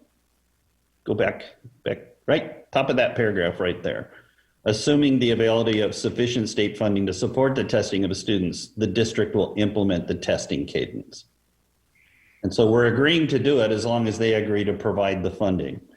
And then the last section really that's new is in the county plan. We were required to check a box that said that we consulted with our labor partners and also with families and other stakeholder groups. In this document, we were asked to state the name of the organizations and each date that consultation went on.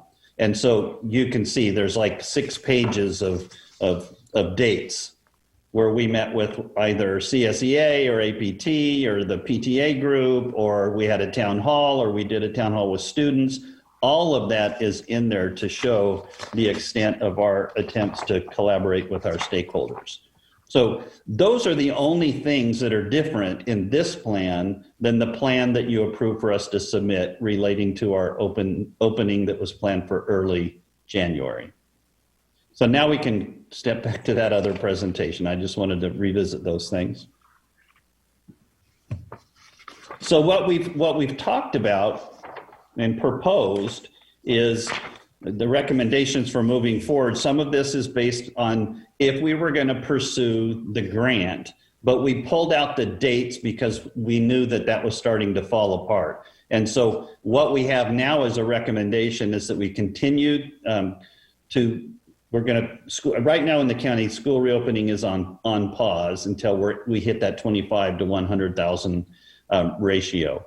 We want to submit our CSP and the CPP, which remember that's the updated version of the IIPP that you guys have seen in the past.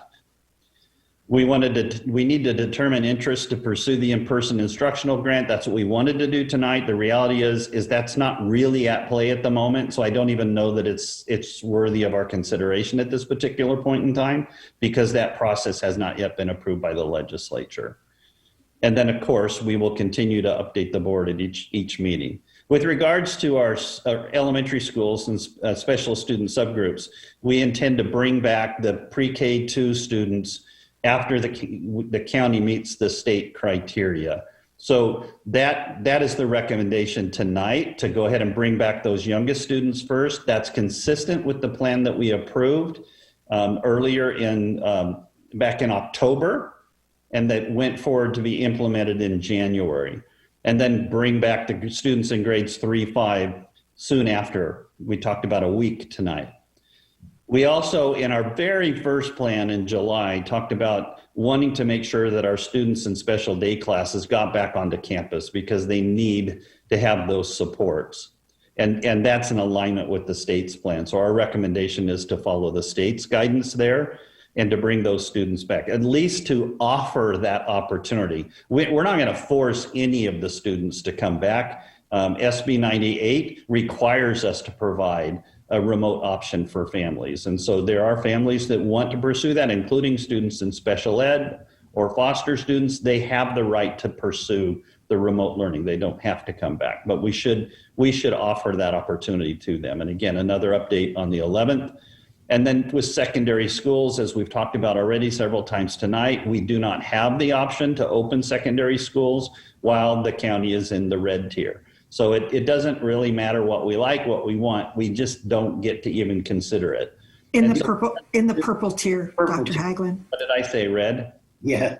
I'm colorblind apparently, and I have dyslexia with numbers. Ed showed me that earlier. So you're right, in the purple tier. We have to be in the red tier before we can move to implement a secondary school reopening strategy. Again, inviting students with IEPs and special student subgroups to return for in-person instruction as a way to help with those students that need additional support. Expanding cohorts for extracurricular programs, co-curricular programs, and we're all pretty excited about the opportunity to start allowing students to compete with their sports according to the tier levels. Everybody worked really hard, both with CIF and with state, to get that guidance in there so that we could get that started. And I'm pleased that that's the direction that that's going. So that's where we're at tonight. We're ready to allow you to ask questions or provide that opportunity. And we also, I know, have a significant amount of public comment that's ready. Yes, we do. So trustees, questions? Mary Jo? I just really want to clarify this. I really like our plan that we made in December with being in the red tier. So if you ask us to approve this plan today, does that mean that they would have to start on February 15th, or could they start after the red? So if the board's desire was to stick with the original plan, which was to bring elementary school students back on after we've been in the red tier for 2 weeks, we certainly have the ability to do that. The only reason why there was any concern or focus on that February 16th date was because you needed to do that in terms of the governor's incentive grant. That process is falling apart. We should not spend time thinking about that. And frankly, as you saw the one slide that Mr. Sheikh Salami presented, it didn't even make a rational sense based on the amount of money that the governor was promising. But we had to go through that exercise to determine whether or not that would be our recommendation to the board. And as you can see, it's not. Okay. Okay. And then also, is there a plan to survey secondary students to see how many actually would want to come back once we're in the red tier? Yes, Trustee Carry On. We are planning on moving forward with some sort of a survey pending tonight's board decision or guidance, and we can implement something like that next week. I also think that we have scheduled another town hall that has been scheduled during, you want to talk about that, when that one's scheduled? Sure, absolutely. So we had a student town hall the other night, and one of our students, thank you, Connor Lamb, made a suggestion that perhaps we can start having some of our student town halls during the advisory periods on Wednesday, so we can get a more robust audience and participation. So right now we're in the planning stages to hold one on Wednesday during advisory for teachers who would like to have their students participate in that. And the first one will be at the high school level. So we're very excited about that. Okay, thank you.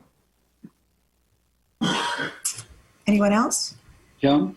Yes, Trustee Maher. A couple of things. I agree with Trustee Carry On that I would like to go back to the plan we had where when we read, we started our transition. A couple of reasons. One is that's what we told our parents we were going to do. And I want, they had consistency. They may not have liked everything the way the plan was rolling out, but they knew there was a plan that after the first week, we went to 3-5. After the second week, once we were open, we went to secondary and so forth. I am really not in favor of not having our secondary come back. They are hurting. They, other districts are doing it, a lot of success, some maybe not as much, but I think we should, personally, I want to move forward with that. And then, that's about it. I may have something later, maybe. Okay. Trustee Miller or Makashi? Questions? Trustee Carry On asked my question around the driver of the 16th date or whatever. So that clearly is not a driver. The other thing is that when we had originally made our recommendation of red tier 10 days after going into red tier, I think we assumed that the reason we said 10 days after is because that is in the MOU that we have signed with the APT, that we would provide 10 days advanced notice before going back. Is that correct, Mr. Hernandez? Trustee Miller, yes, that is correct. We have an agreement that states we will be notifying the association 10 days in advance. And we have an additional MOU that states that they would have an orientation day and 3 transition days preceding the reopening. It does not state a specific date because we were still waiting for direction from the board. But does that have to start after the 10 days, or can that be put within that 10 days? The MOU states that they are pegged right into the start of the reopening.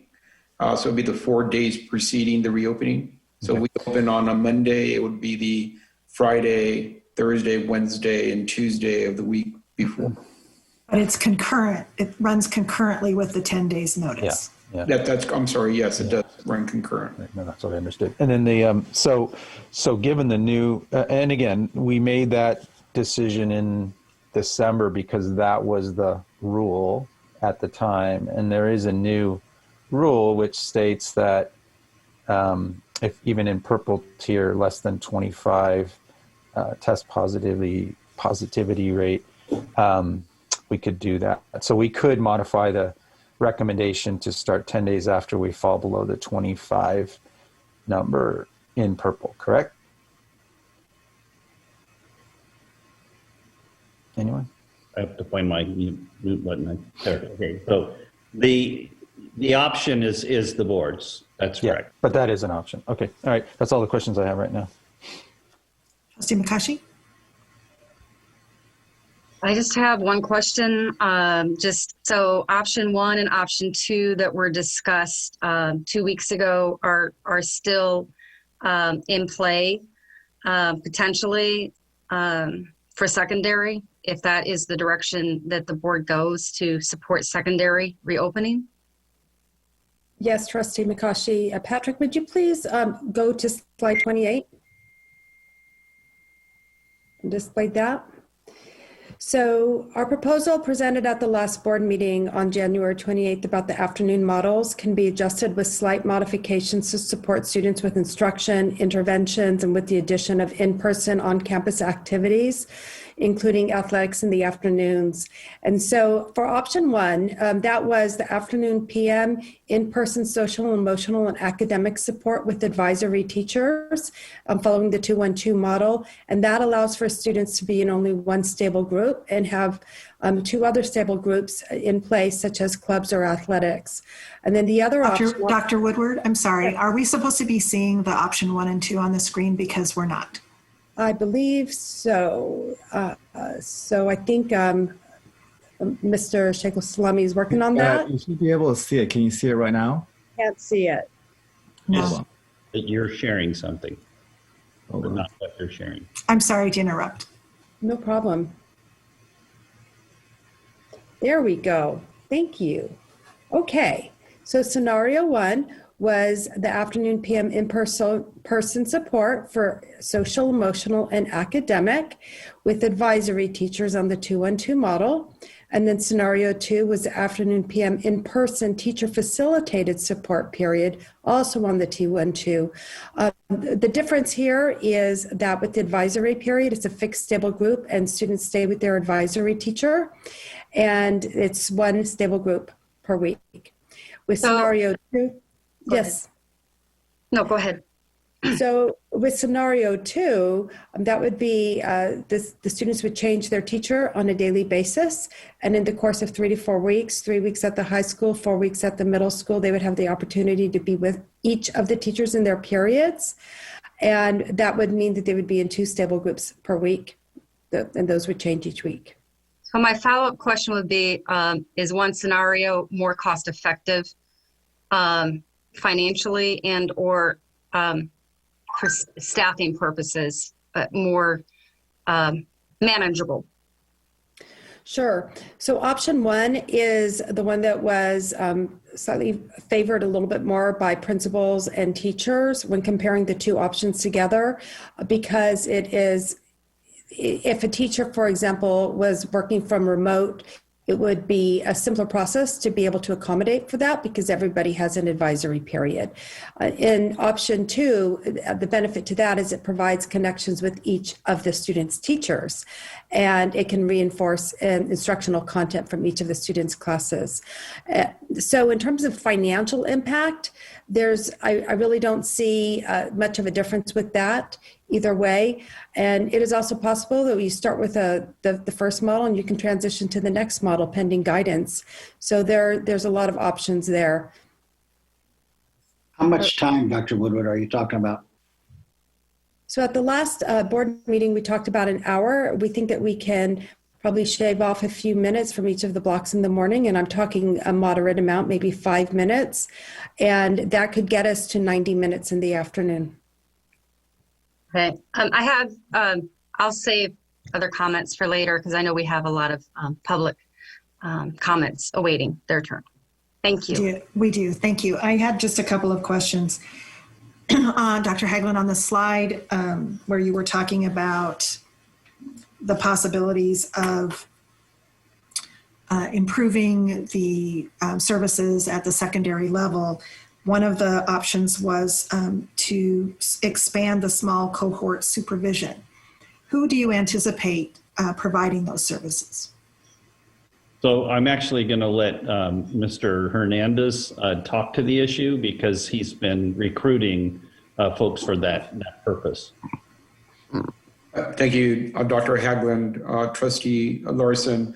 So we do have and are looking to start an incentive program that not only retains but recruits personnel to support the cohorts. We have been placing advertising both in the radio as well as in the newspaper. We've been attending our Main Street fair or farmers market and attempting to recruit new personnel. So we are having a full court press in trying to advertise both our classified and again, one of our parts of that we're negotiating still with our teachers union is this language on volunteering our teachers to come in, which we are still working through. But we are having a full court press and trying to get our staff to support these cohorts. Part of it is that in our elementaries, as our elementary, the decision is to open, we could move some of that staff that currently are certificated substitutes, as well as hourly employees who are not attached to IEPs or other special needs, up to support secondary cohorting. And we have to work that math once we get direction from the board as to when that will take place. But there is staff there that we will be able to move over as well. So you mentioned volunteer language with APT. How many staff members, how many certificated staff members do we have currently volunteering to teach in person? So currently we've counted 48 APT members who are supporting our students in person, either to our music program, either to our camps, as well as some of our elementary schools. They are engaging our students in concurrent instruction. So there is a number of ways that these teachers are involved. Again, to be clear, we did not recruit, we did not ask, because we did not. These are staff that were willing to ask our principals and engage our principals and ask to volunteer. That was the system that we had to use because we have no language with our association even giving us the ability to request volunteers at this point. So, but then the second item on that list was bringing back groups in stable groups for students with IEPs and other identified students.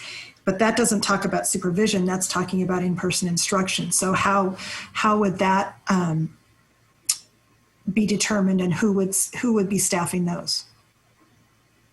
So when we reopen, we will be expecting that our APT teachers will report for duty in person, as well as our classified staff that are assigned to those classrooms for our secondary.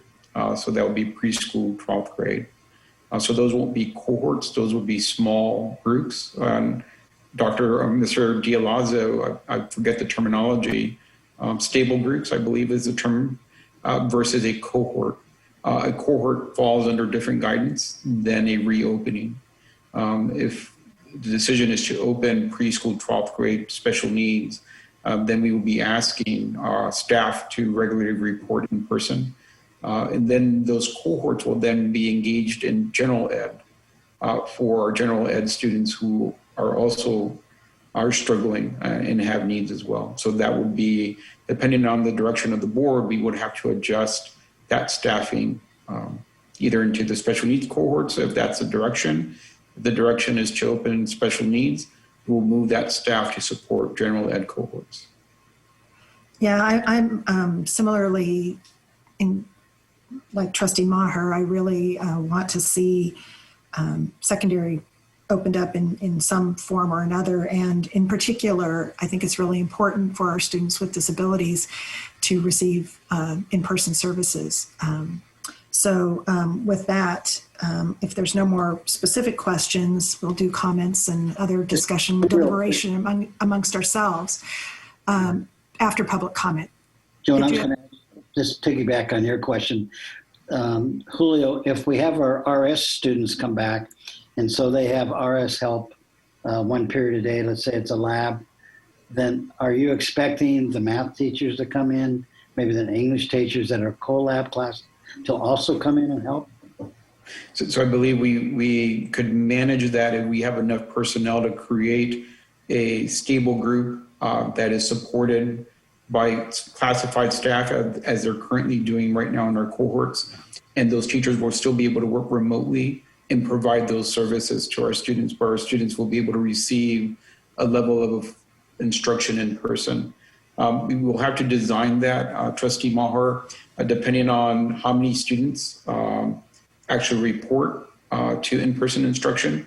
And again, we have to also navigate our staffing of how many teachers will report to in-person instruction. But if they were all to come, we would be then supporting those one-offs, not necessarily one-offs, because there are a number of students with IEPs that are RSP and not self-contained. We will create hubs for those students, to use a different term, not to confuse it with a cohort or the small stable group, to be able to provide services for them in person. Thank you, Joan, for letting me piggyback on you. Absolutely, absolutely. President Larson, I'm sorry, Yes. it's right in with this conversation though. Can I just ask one quick question? Absolutely. So I just want to make sure I'm clear that so we need to finalize and decide potentially, if we decide to reopen for secondary, whether we focus on certain subgroups like special needs students with IEPs, or potentially for all general education students could be an option. Correct? I'm just confirming. Well, we serve at the pleasure of the board. Yeah, I knew you were going to say that. I just want to be clear because, there's been some conversations about, option 1, option 2, and whether we're focusing on, certain subgroups or all general ed. So I just want to, okay, thank you. You're welcome. So really quickly, we do have a lot of public comment, but does the board wish to take a really quick bio break, or shall we just power through? I'm okay powering through. I'm okay. All right. So with that, Mr. Gannon, let us begin public comment on this item. And remember, we are asking folks to limit their comment to 1 minute. And if you can, if you've already emailed us, we have read it. Let's give the time to someone else who wishes to speak tonight. So go ahead.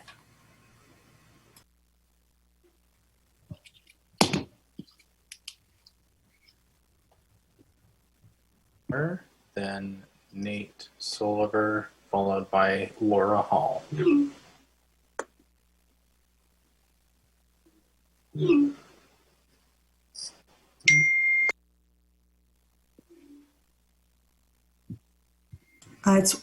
Yes, there you go. 1 minute.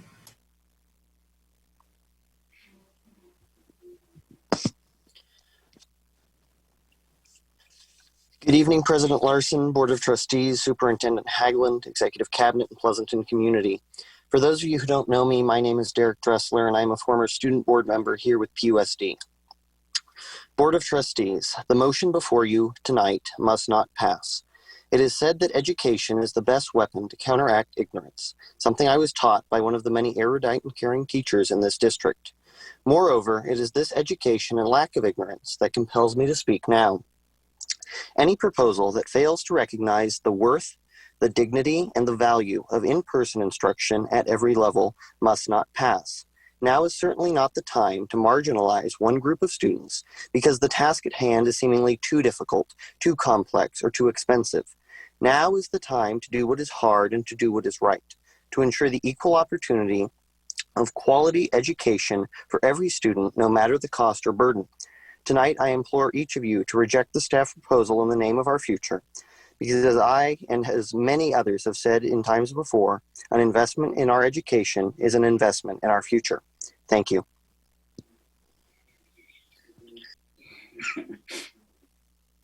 Hey, Nate, if you're with us, go ahead.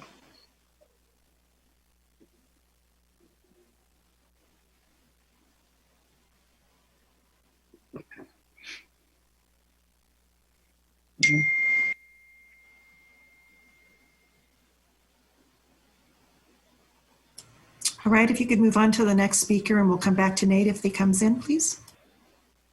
Sure. Next we have Laura Hall.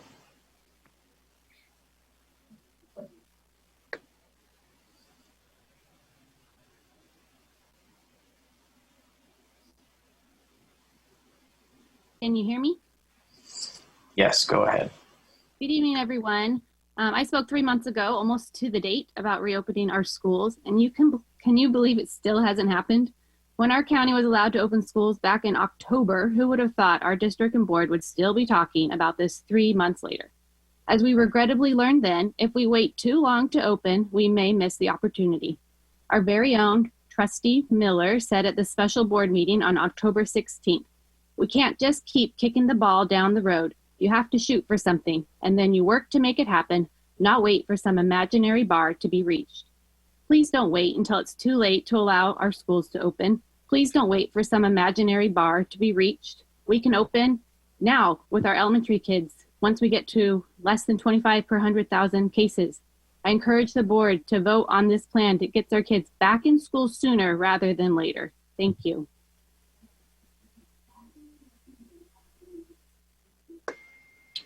Okay, next we have Anupriya Goel, followed by Christina Young, and then Robert Mueller. So Anupriya, if you're with us, I don't see your name listed, but if you're calling in, would you raise your hand?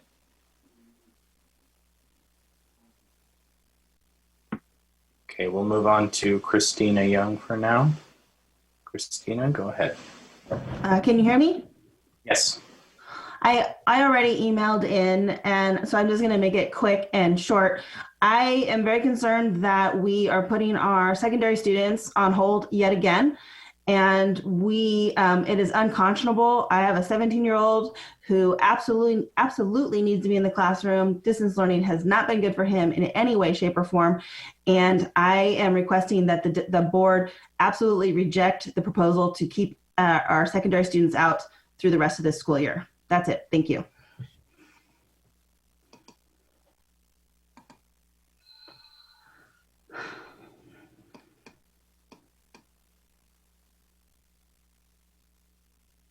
Okay, next we have Robert Mueller.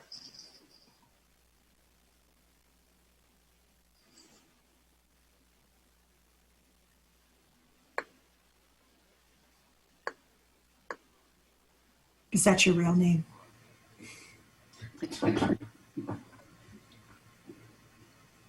Is Mr. Mueller available?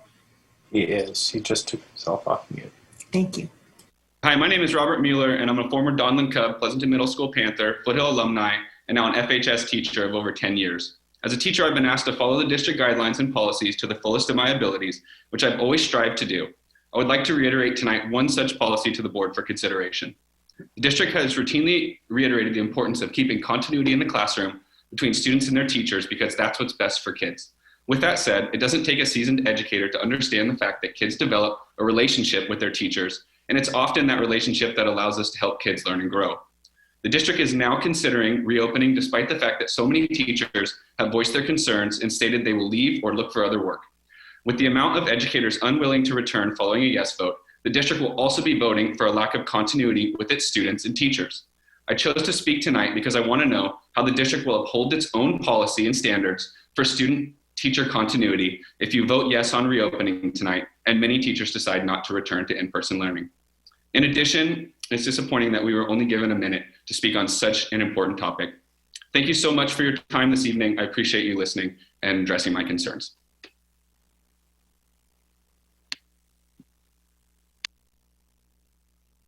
All right, next we have Anoop Dewar, followed by Jen Self, and then Devansh Pandy.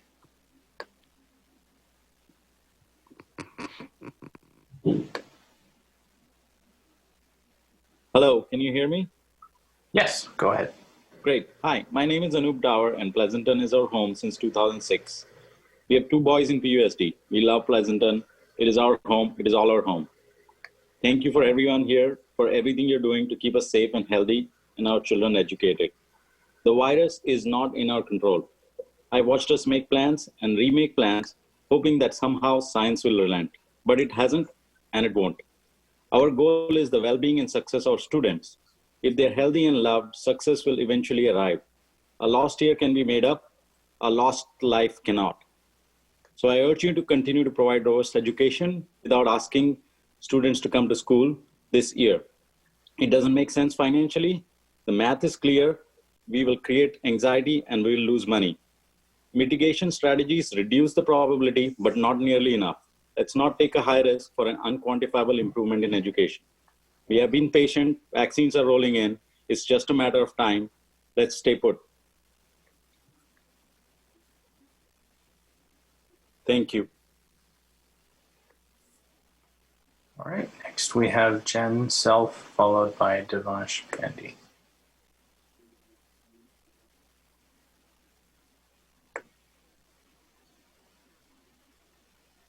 Can you hear me? Yes, go ahead. Hi, my name is Jen Self. I have 2 children in PUSD, specifically at Amador Valley High School.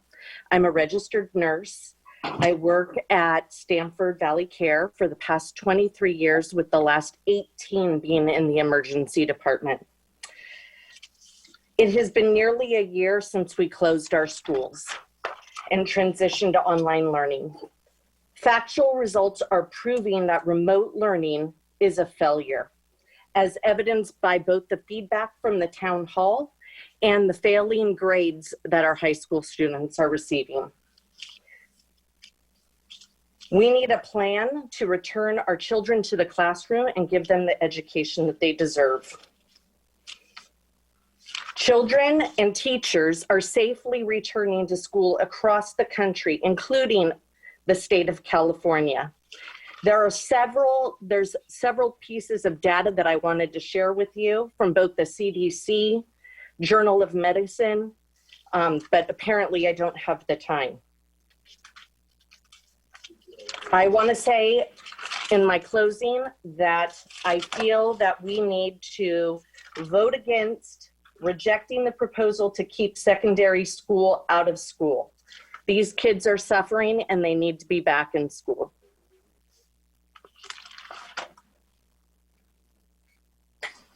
Okay, thank you. And next we have Devansh Pandy, if he's with us. I don't see him on our attendee list.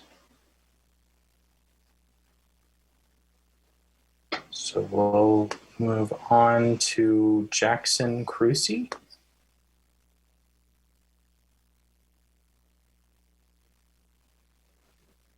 And I see oh, here we go.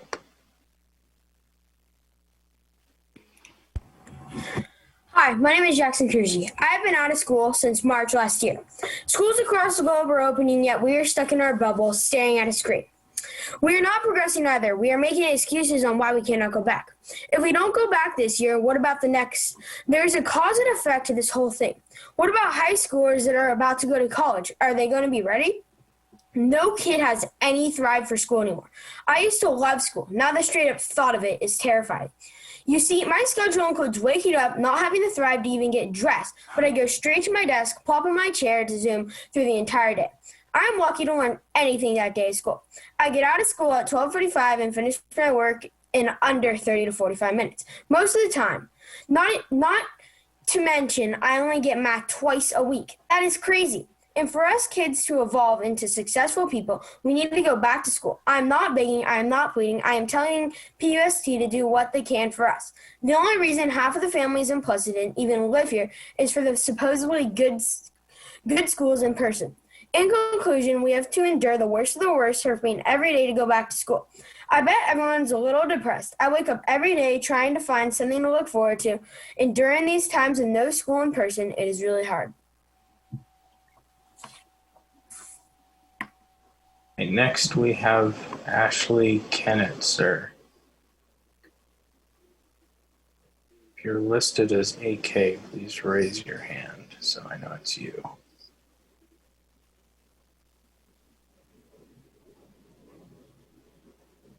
Gotcha. All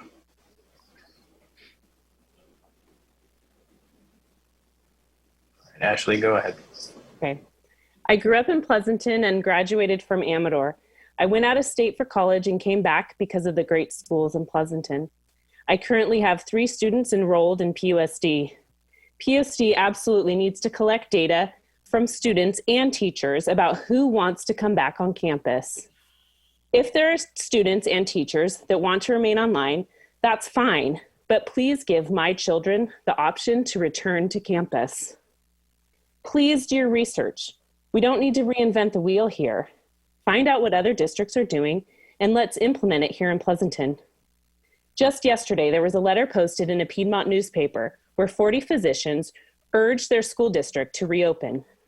Juliana Rosen, a physician and mother, was one of the organizing forces behind the letter. She says, quote, "Now that we have almost a year's worth of data from schools around the world that have had in-person instruction, it has become clear that schools are not the drivers of this pandemic as originally feared.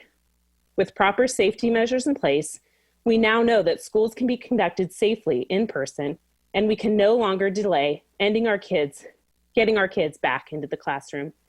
End quote. This letter is extremely significant because Piedmont is in Alameda County. Please, I urge you to stand up for all of our students and vote to reopen all schools as soon as possible. Next we have Jill Becchetti, followed by Scott Buser, and then Maestra Perez.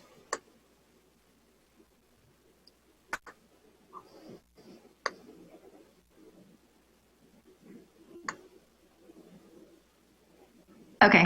Hi, I'm Jill Becchetti, and I'm seeking to advocate for the opening of all Pleasanton schools. I'm a mother of a 1st, 3rd, and 5th grader. I'm also a pediatric oncology nurse working at a major children's hospital in the Bay Area. My husband and I have been proudly serving our communities in the hospital and out in the community for the last 10 months, putting our families at risk, but thankfully masks and hand washing have prevented myself and my family from getting COVID. I will empathize with the teachers and say it was terrifying the first few months of having to go to work and risk exposure to my family, and I was heartbroken that my children could not spend time with their elderly grandparents, who were an active part of their daily lives. After holding the hand of patients with active COVID infection and performing countless MP swabs on children to rule out infection, I can confidently say, and scientific evidence proves, masks, face shields when a child cannot wear a mask, and hand washing work in keeping people safe. My children are far below where they should be for their grade level. I have no doubt our teachers are working twice as hard as they would in a non-pandemic year, but how discouraging that students are learning less. We are grateful to be part of a cohort at our elementary school where it is a learning environment and our home is no longer a school battleground. Please open our schools.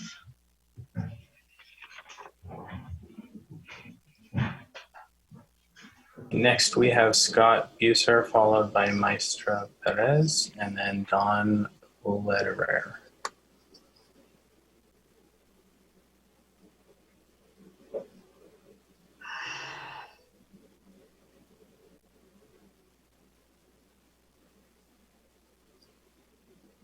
Scott, I do not see you on our list. If you're here, raise your hand. Otherwise, we'll move on.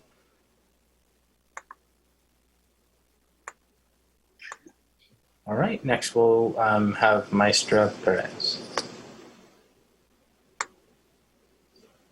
My name is Leah Perez, and I'm a PUSD teacher and parent. Tonight I'm speaking because I want to ask you to protect the health of my students, coworkers, and their families by voting to reopen K-6 schools when we are in the red tier.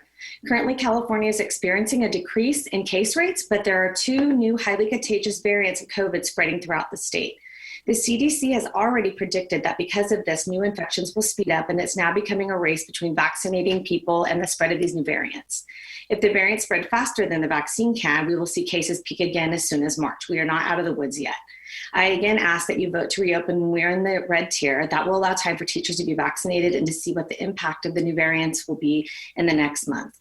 Finally, I ask that you collaborate and come to agreement with APT before we open so that teachers have a signed and ratified MOU that delineates schedules, leaves, COVID testing, safety, and personal protective equipment. Thank you so much for your time.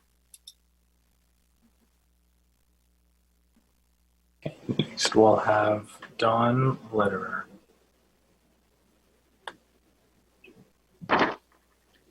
Good evening, everyone. I'm here tonight speaking on behalf of my senior and sophomore and the many parents in our community that want the secondary schools to reopen in the red tier. As the daughter of a teacher who gave 45 years to the profession, I have a deep respect for education and the important role that our teachers and educational system play in shaping the lives of our children. I ask you to consider the following. Please consider a fair, equitable, and inclusive approach to reopening decisions. All of our secondary children deserve the same chance to return to school as the elementary students do. In spite of all the obstacles you've shared, there's an overwhelming amount of data that shows us reopening secondary schools can be done safely and successfully in full hybrid mode. Please review the many plans that have been put in place in other high schools in the state before making this decision. You've stated the well-being of our children is a top priority. I implore you to consider the impact this decision will have on the mental health of our kids. My senior has lost every experience possible to end her high school career with joy and grace. Please don't take that away from her and from every other senior and secondary student in the district. They deserve better. Please reopen the schools. Thank you.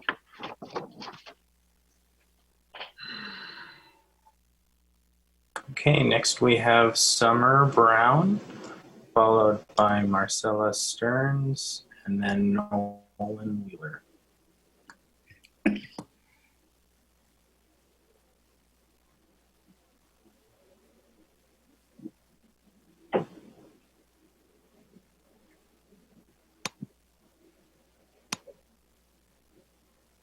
Okay, I'm not seeing Summer. Oh, there we go.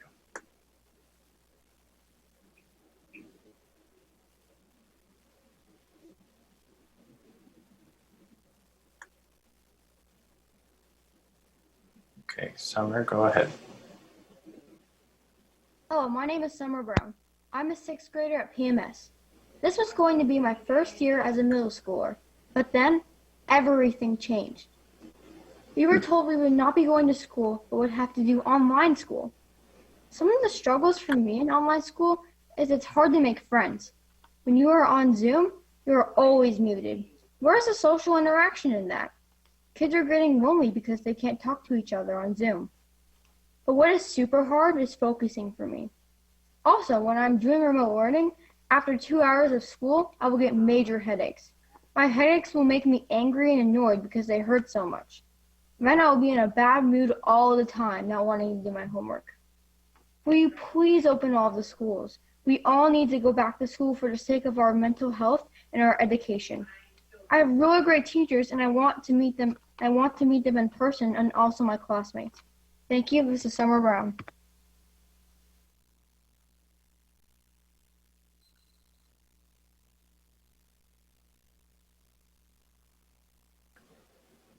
Okay, and next we have Marcella Stearns.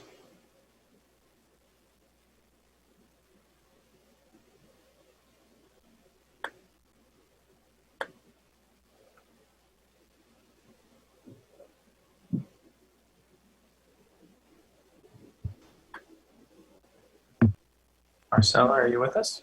Can I start? Yes, go ahead. Hi, my name is Marcella Stearns, and I'm a 6th grader at Pleasanton Middle School. I really hope we can go back to school soon. One thing I'm really missing is a social interaction. I haven't met most of the students I'm in class with. I've been on campus at my middle school, and I only have math and English twice a week. Those are some of the major subjects, and I'm only getting 2 hours of math instruction a week. I promise I will do whatever it takes to go back. I'm willing to sanitize my hands, wear masks, social distance, wear gloves, and clean my own desk. I've seen my older brother do so many cool projects in 6th grade, and I'm so jealous I don't get to do projects. I took this medical detective class, and it sounded like so much fun because it was a hands-on class. Little did I know I was going to watch videos on a screen instead of doing a class that sounded so fun. I hope I can go back to school soon. Thank you for listening.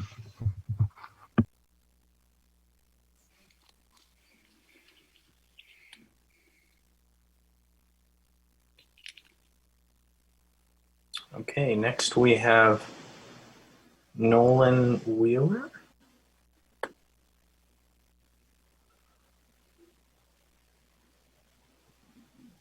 Hi, good evening. I'm hearing a lot of the speakers here. Their kids are, middle school, high school, but I'm on the complete opposite end of the spectrum.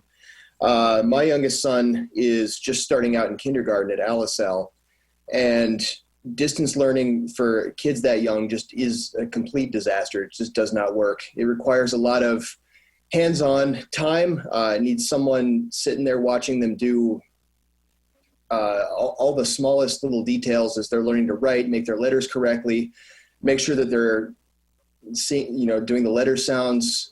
Just everything just requires face-to-face instruction, and my wife and I are just not equipped to do a good job and to do him justice. He's struggling. He's not enjoying school. He's miserable, and it's just a horrible way to start his entire educational career. And I'm concerned of the trajectory that he's being put on because he's not in the classroom. He needs to be back in school. Thank you. All right, next we have Shelby Salonga, followed by Janelle Sloan, and then Michael Shoemaker.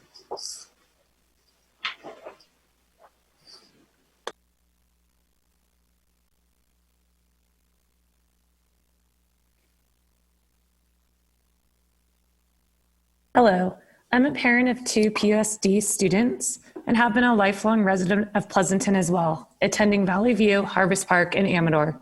In fact, Trustee Maher was the vice principal at Valley View when I was there. I'm not anti-teacher or anti-union, but I am pro-student. In the updated guidelines released from the state on January 14th and reiterated by the county guidelines today, in addition to the CDC report that came out earlier this week, and the countless other data points available, it is clear that there is a path forward. We don't need to argue about what is or is not safe or where the goalposts should be located. The guidelines are already there, and other schools in California have successfully opened. Our community of Pleasanton can do this as well. We must act now. As Governor Newsom said earlier today, if we wait for the perfect, we might as well just pack it up. If we want to find reasons to not open, we'll find plenty. If we want to start building on ways to strategize, to find ways to getting where we all want to go, we can figure that out as well. Let's be part of the solution. I urge the board to vote no on the plan for secondary schools to stay in remote learning for the rest of this year, and instead ask the district to build the hybrid plan fully in compliance with the guidelines that already exist that will put our kids back in school this year. Thank you. Okay, next we have Janelle Sloan, followed by Michael Shoemaker, and then Mary Gunson.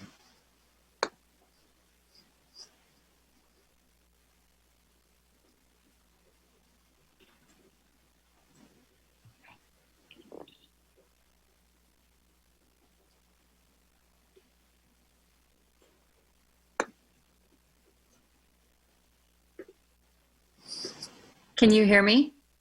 Yes, go ahead. Okay, thank you. Good evening, everyone. Very quickly, parents need to know for transparency for planning for next year, and this can basically be a yes or no. If we go back in August, will secondary students be on a hybrid schedule, only getting 2 days of instruction in the classroom? Many students are struggling with hybrid, and we need to know for planning for next year if this is what is going to be our schedule, and we need to know now. Thank you so very much.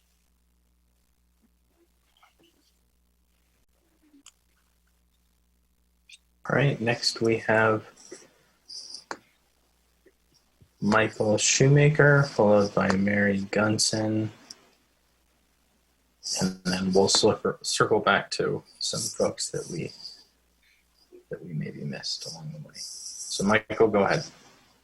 All righty, thank you for your time tonight. I'm concerned by the language I keep hearing about safe and safety. I think it's absolutely apparent at this point that our kids are not at risk. In the early days of this, there was a lot of unknowns, but at this point, there is a mountain of data that shows that our kids are not at risk. 2 to 3 times more kids have passed away from the flu during this time than they have from COVID. And while I don't want to minimize anybody that's been in that group, our kids just aren't at risk. So it's disappointing to hear all this focus on safety when there is no risk to our kids. I know that some teachers might be in an at-risk category and that needs to be mitigated, but there are very specific demographics that are at risk, either by age or by comorbidities. And so those need to be identified. But beyond that, I strongly encourage the board, as soon as we are able to, based on county and state guidelines, all kids back in school all day, every day, full time, please.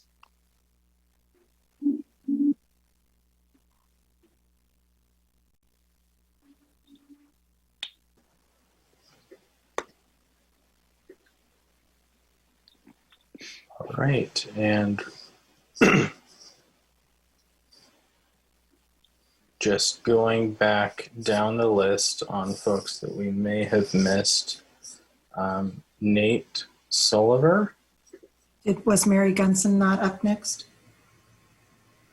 That's right, thank you. Mary Gunson is next. Thank you. There you go. Hi, I'm Mary Gunson. I've emailed, but my daughter Eliza would like to talk tonight. Thank you. Hi, I'm Eliza Gunson. I'm a 5th grader at Alisal Elementary School. I think schools should be opened. Kids are only experiencing 70% of learning due to COVID-19. This is based on historical learning trends and was an estimate as of fall 2020. Where do you think we are now? Plus, an estimated 3 million kids have dropped out of school in California since March. Second, doctors say that long-term stress weakens the responses of your immune system, meaning that stress will only make COVID worse. Kids and teachers are stressing over Zoom malfunctions, web problems, internet stability, and simply how to use what they need to use. Stress also increases as the chance of opening schools decreases.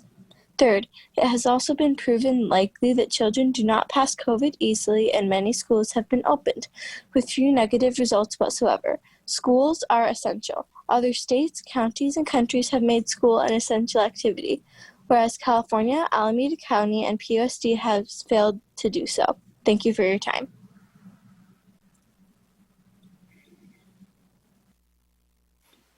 All right, so next, I'll just check if Nate Sullivan is with us. If you are, raise your hand.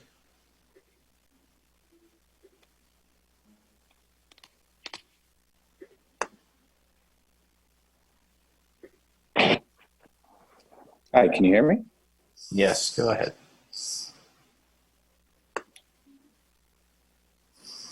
Go ahead, Nate.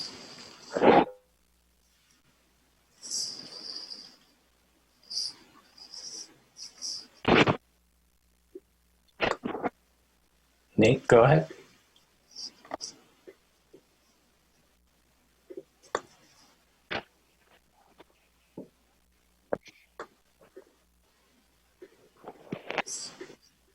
Yeah. Hello? Yes, we can hear you. Go ahead.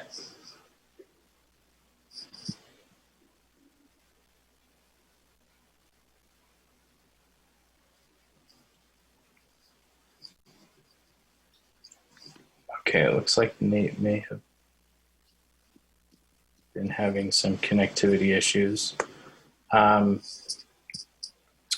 you have more public speakers? Christine Chen? Next, if you are with us. Let me try to find. Oh, thank you. All right. Christine, if you want to take yourself off mute, you can go ahead. Can you hear me now? Yes, go ahead. Okay. Dear Board, District Management, and Pleasanton community, my name is Christine Chan. As a Pleasanton parent for 12 years, I'm deeply concerned about a revised plan of not opening secondary schools for the rest of the school year. It is not only a shocking shift from the previous plan without communications with families, but also a disheartening move backward from the county's guidance, which allows second schools to open after 5 days in red tier. One of the major roadblocks to secondary opening is small cohort requirements. I'd like to brainstorm some ideas with you all. What about group students who have same combinations of subjects into multiple buckets? Split them further until the maximum number of students allowed by the county's guidance are met in each group. Then create a plan to have teachers move among classrooms if students are not allowed to move. In addition, let's think outside the box.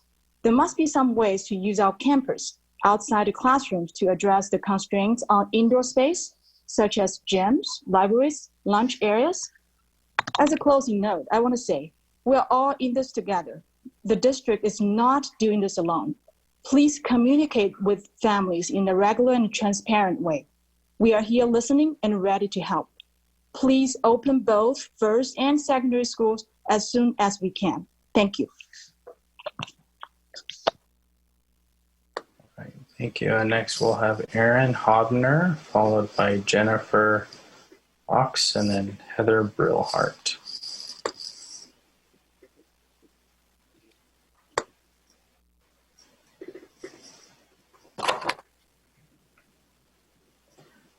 Hello. Please listen to these words from students regarding their feelings on semester 1. Hard to connect with teachers and difficult to learn sitting in a room by myself. I would best describe it as different, gloomy and stressful, stagnant, stressful and overwhelming. Every day I feel myself falling further and further into a depressive episode. My mental health has gone completely down the drain. And then from semester 2, let us go to school in small groups, bring us back to the classroom, find a way to get us back to school. These were comments directly from the mouths of our secondary students on Monday night student town hall.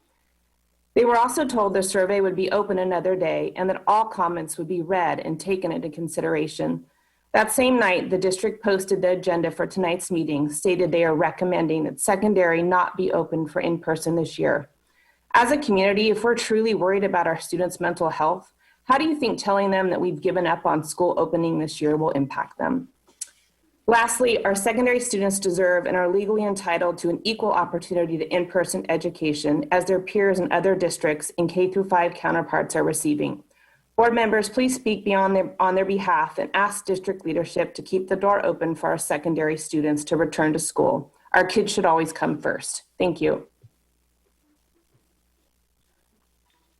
All right, next we'll have Jennifer Hawks, followed by Heather Brillhart. Thank you, Mr. Gannon. Shock and disappointment rang through the community Tuesday as the district suddenly decided that they will not honor their commitment to send secondary students back to in-person learning. This revelation completely undermines any trust between the district, union, and our parent-student community. This is absolutely unacceptable and is blatant and outward discrimination against our secondary students that have a constitutional right to a fair and equal education under the law. Cases in our county continue to rapidly decline, and Dr. Moss projects that we will be heading into the red tier in a few weeks. So there is zero excuse to deny our secondary kids the critical in-person learning that they fully deserve. We have excellent teachers in Pleasanton, and we love our teachers, but schools are essential and teachers are essential workers. The fact that our kids have become political pawns in a game between the CTA, APT, and the district is disturbing. The union now wants to renegotiate the already signed MOU over safety, when the district has gone above and beyond, once again, with safety requirements. The union keeps moving the goalposts. They are way too powerful and have lost sight of what their actual mission is. This is about our kids. The continued assumption at board meetings that the cohorts will be too large and unmanageable for secondary is just that, an assumption. The district has not even surveyed secondary parents since July. Therefore, they have no idea how many kids are planning to return. Can you wrap your comments up, please? Yes, I will. Pleasanton is an amazing city, and schools are the heart of every community and are a big part of why families chose to live here and raise their kids. Due to the news regarding secondary and the fear that our kids could be in distance learning or hybrid this fall, many people are planning to move out of the area and send their kids to private school. This would negatively affect the quality of life in our town, and everyone should be very concerned. The district could be forced to lay off staff. Thank you. Thank you very much. All right, next we have Heather Brilhart. Hello, thank you for allowing me to speak this evening. I am a health services assistant for PUSD. Remember, Newsom's plan has not been approved by the legislature, nor does it look as though it will be. The purple tier is not the time to open schools. The goal is to start vaccinating teachers in mid-February, but if it rolls out as planned, it won't be till mid-April at best that they will have reached immunity. Science evolves, and the reference material is outdated. January has been the deadliest month so far. There are 3 new coronavirus variants that have reached the United States. The Brazilian variant is 50% more transmissible. 90% of the cases in South Africa are due to the South African variant. It's also considered to be the most dangerous. The UK variant, already in California, spreads 70% more quickly and is 30% more deadly.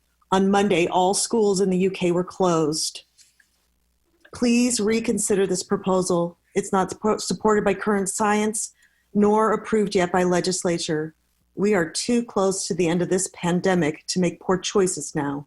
Thank you.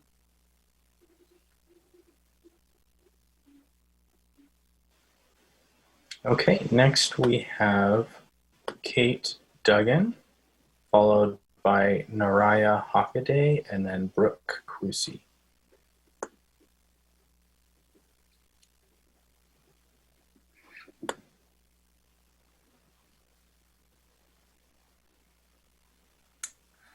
Hello. We had a plan. We left for winter break thinking once in the red tier, we would go back with a phased approach to in-person learning for all grades with safety measures in place. Now we may not have a plan for over 8,000 students between grades 6 through 12 for that same standard. While I understand guidelines can change, backtracking isn't the direction to move in.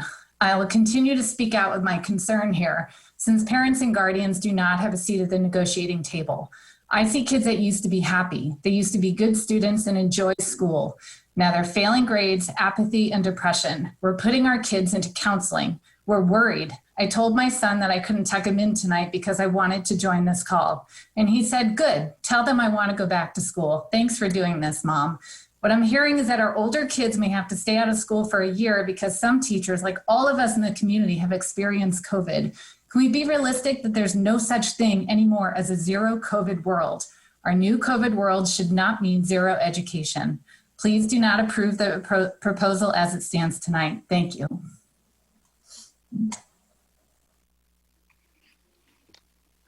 Next we have Naraya Hockaday.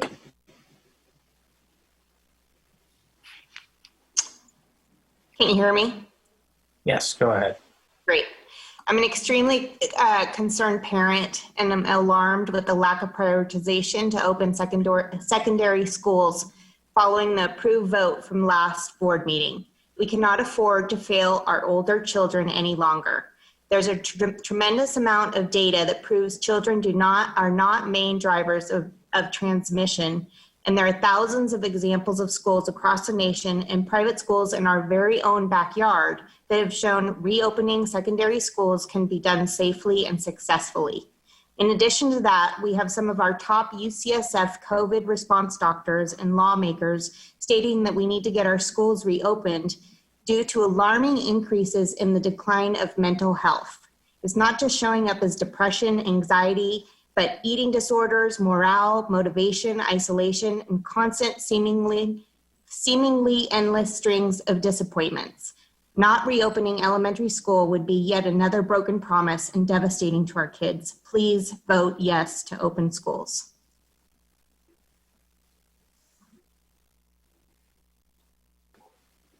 All right, next we have Brooke Crucy, followed by Julie Brown, and then Karen Shin. Hi, can you hear me? Yes, go ahead. Okay, I'm a parent of 3 boys in PUSD. I'm here tonight to urge you to reopen schools this school year for all grades and stop delaying.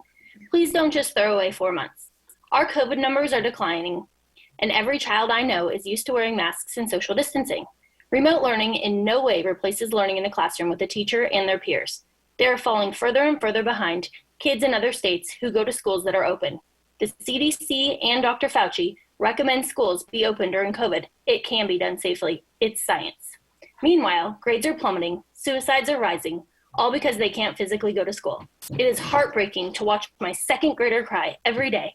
My 4th grader never speak on Zoom because he's too shy, and my 6th grader has lost his love of school because he's on a screen all day in his room. This is not school. This was never meant to be long-term. Please show some action to get them back in school with their teachers. I am urging you to put the kids first. This year of remote learning has done unrepairable damage to many. Please don't make them the collateral damage of this pandemic any longer. It feels so wrong that we have to continually fight for our children's fundamental right to an education. Thank you. All right, next we have Julie Brown, followed by Karen Shin, and then Stephanie Leon. Can you hear me? Yes, go ahead. At the last board meeting, we were told our secondary kids would be going back to school, but now the district is talking about students not returning this school year, and the focus should instead turn to improving remote learning. You've had almost a year to fix remote learning, yet our kids still have no instruction on Wednesdays, and my middle schoolers have only 2 hours of core classes, like math and language arts, where kids would normally be getting 5 hours a week. You don't have to be an educator to realize that our kids are falling behind and not getting the education they deserve. Even if remote learning were suddenly fixed, it's no substitute for having kids on campus getting the instruction from their beloved teachers and enjoying interaction with classmates.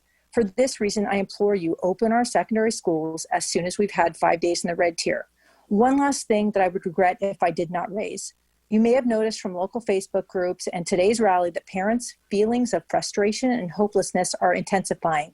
Parents have no idea why our kids are not in school while other districts in the state took the opportunity to open when they could. Why is this? If it's the unions, say so. If it's something else, say that. Unless we know what the real hurdles are, we can't begin to figure out how to move forward. Earlier in the meeting, I listened to the union rep speak. I was hoping she would lay out a specific list of what teachers need to go back, but I heard nothing specific. I asked that Brown, can you wrap up your comment, please? Absolutely. Thank you. I ask that you do whatever you can to increase transparency as you work to reopen our schools. Thank you.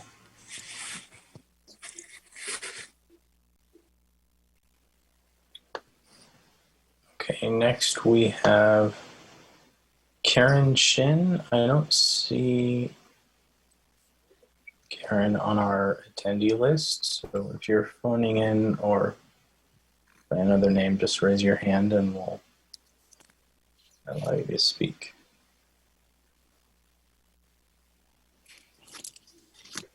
Okay, for the sake of time, let's move on. Next, we'll have Stephanie Leon, followed by Suzanne Kostalnik, and then Samantha Neeson.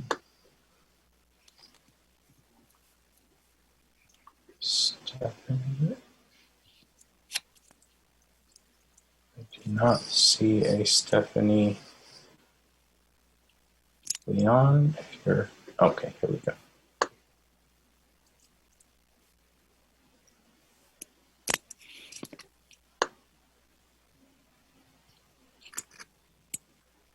Can you hear me? Yes, go ahead. Oh, very good. Hi, I am the mother of 4 boys. I had a 2020 graduate of Amador Valley High School. I've currently got a freshman at Amador and another senior at Amador. I'm a critical care nurse of 22 years, and I have concerns about the term safety. Feeling safe is subjective, and how do you quantify a feeling for a union negotiation? How do you obtain data for a feeling of safety? We do have data, however, proving Zoom school is not working, as evidenced by the increased number of failing students, validated by you with your abrupt change in the grading policy. We also have statistical data that proves your number of instructional hours is going to be less than half a normal school year. 2018 to 2019, we had 1,250 instructional hours. If secondary school continues, this year it will be 540 instructional hours. No wonder these kids are failing. Please do better.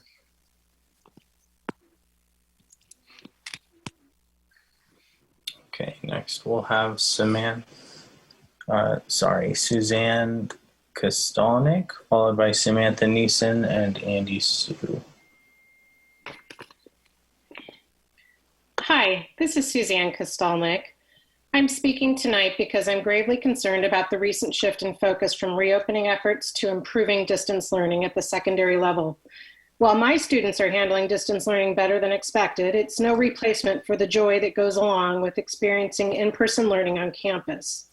So much of the natural interaction between students and teachers is lost over Zoom. And in fact, in a recent meeting for one of my children, an English teacher lamented that it's very hard to inspire a black screen.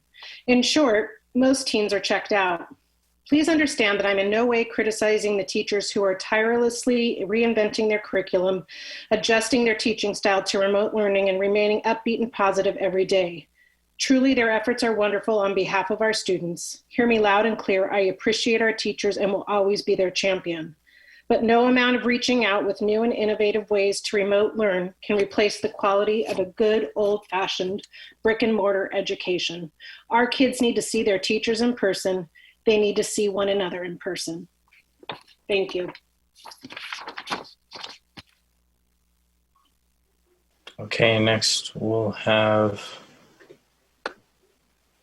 Karen Shin, followed by Samantha Neeson, and then Andy Sue. Yes, hello, can you hear me? Yes, go ahead, but maybe turn down your Sorry about that. recording. Thank you for letting me speak. I am a mother to 3 high school students at Foothill High School, 2 of whom are seniors this year. I want to quote a statistic to start. Since schools shut their doors in March, an early warning system that monitors students' mental health episodes has sent more than 3,100 alerts to district officials, raising alarms about suicidal thoughts, possible self-harm, or cries for care. By December, 18 students had taken their own lives. This is a true fact from the Las Vegas school system, and it immediately caused their board to take action and bring high school students back to in-person learning. Cases of depression, social isolation, and screen addiction are rampant and skyrocketing.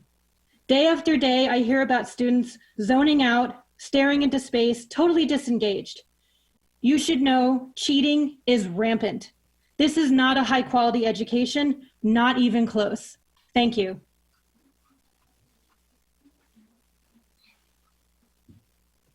Okay, next we'll have Samantha Neeson, followed by Andy Sue, and then Nathan Bennett.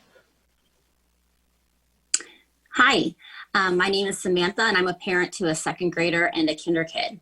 I urge you to approve the state guidelines for 25 cases per 100,000 for TK to 2 return ASAP. I think it can be done safely, but no matter how many articles I read, I'm not an expert. But do you know who are? The folks writing and approving the state and county guidelines to return. The case threshold for return and accompanying safety guidelines are evidence-based, not arbitrary, and have been set by experts who have spent close to a year poring over data. I love and appreciate teachers, but they're not public health experts. Let's respect their fears and follow the guidance set by the experts to a T, but let's do the right thing and get the kids back. We can't wait for the next opportunity. One thing everyone agrees on is the longer this stretches on, the more negative and long-lasting effects on our kids. And every week I hear of another local family leaving the district for a school that is open. This will have long-term funding implications for our district. Let's not make it worse. Red tier for elementary was decided on because it was the soonest option available for us at the time. Since November, we've been told it's out of your hands. We can only follow county and state guidelines. Well, the ball is officially back in your court. Please do the right thing. Thank you. All right, next we'll have Andy Sue, followed by Nathan Bennett, and then Carrie Kramer. All right, can you guys hear me? Yes, go ahead. All right, dear board members, I am a relatively new teacher at PMS.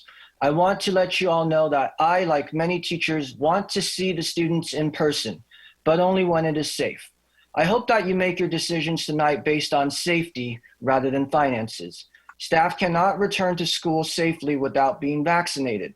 I also want you to consider that even if all the staff are vaccinated, students can still pass it on to one another. They can in turn pass it on to their family members who are not vaccinated. February 16th is going to come soon, and the numbers are being so unpredictable, I feel like it would be premature to make a decision today to go back. Your actions matter. Many younger teachers are paying attention to your actions, and they may leave the district to other districts if they don't feel cared for. In conclusion, I urge you to make decisions in the interest of safety. And finally, to all of the parents listening tonight, I want to let you know that the teachers love the students. That's why we went into teaching.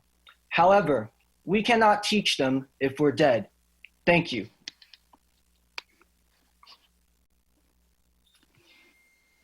All right, next we have Nathan Bennett, followed by Carrie Kramer, and then Mike Coltrip. After this speaker, we're going to take a pause for a motion to extend the meeting, but go ahead for the next speaker.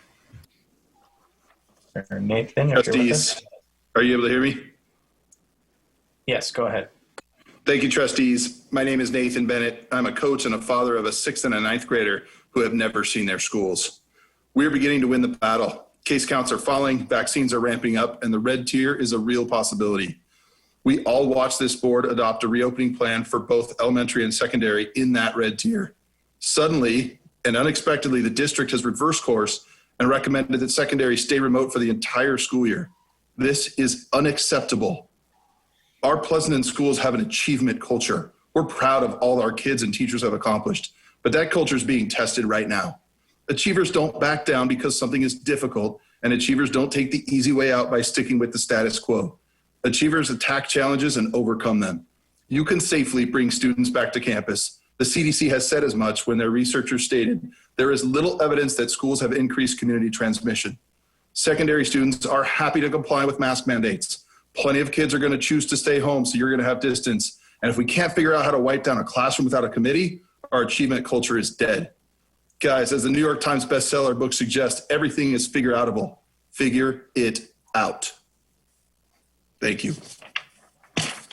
Thank you. We're not done with the speakers, but I do want to take a pause. Our bylaws state that our meetings have to end at 10 p.m. unless extended by a vote. So it looks to me like, we still, how many public speakers do we have left? We have about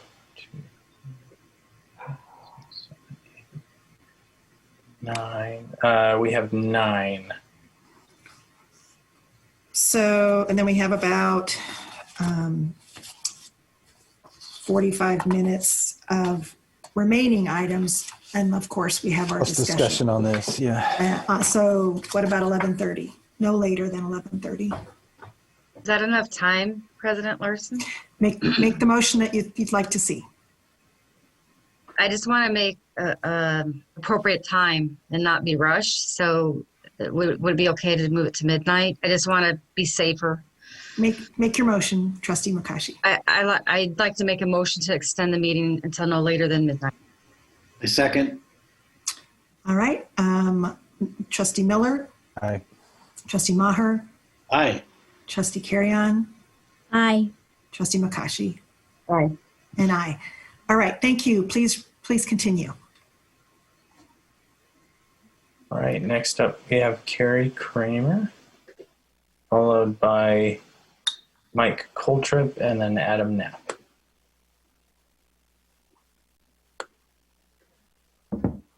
Hi, this is Carrie Kramer. Thank you for the opportunity to speak. My husband and I have both grown up in Pleasanton and are now raising our kids here. I'm a healthcare provider and have not stopped working during this entire time. I work for Stanford, and I am happy and proud to say no one in the department I work in has gotten COVID-19. I've worked with patients less than 12 inches from my face this entire pandemic. We have used face masks, face shields, and proper hand hygiene. We're cleaning our facility and keeping the risk extremely low. I understand the fear people are going through as I have gone through it myself. But as the science continues to prove and show, the risk for teachers is low and the schools are not the primary transmission of COVID.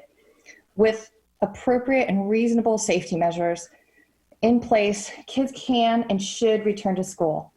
Lastly, I would just like to ask the board to please survey parents and ask them to commit to online or in person so we have a ballpark of what we're actually dealing with and we know how many kids want to return to school and make it possible. Thank you. All right, next we have Mike Coltrip, followed by Adam Knapp, and then Evan Branning.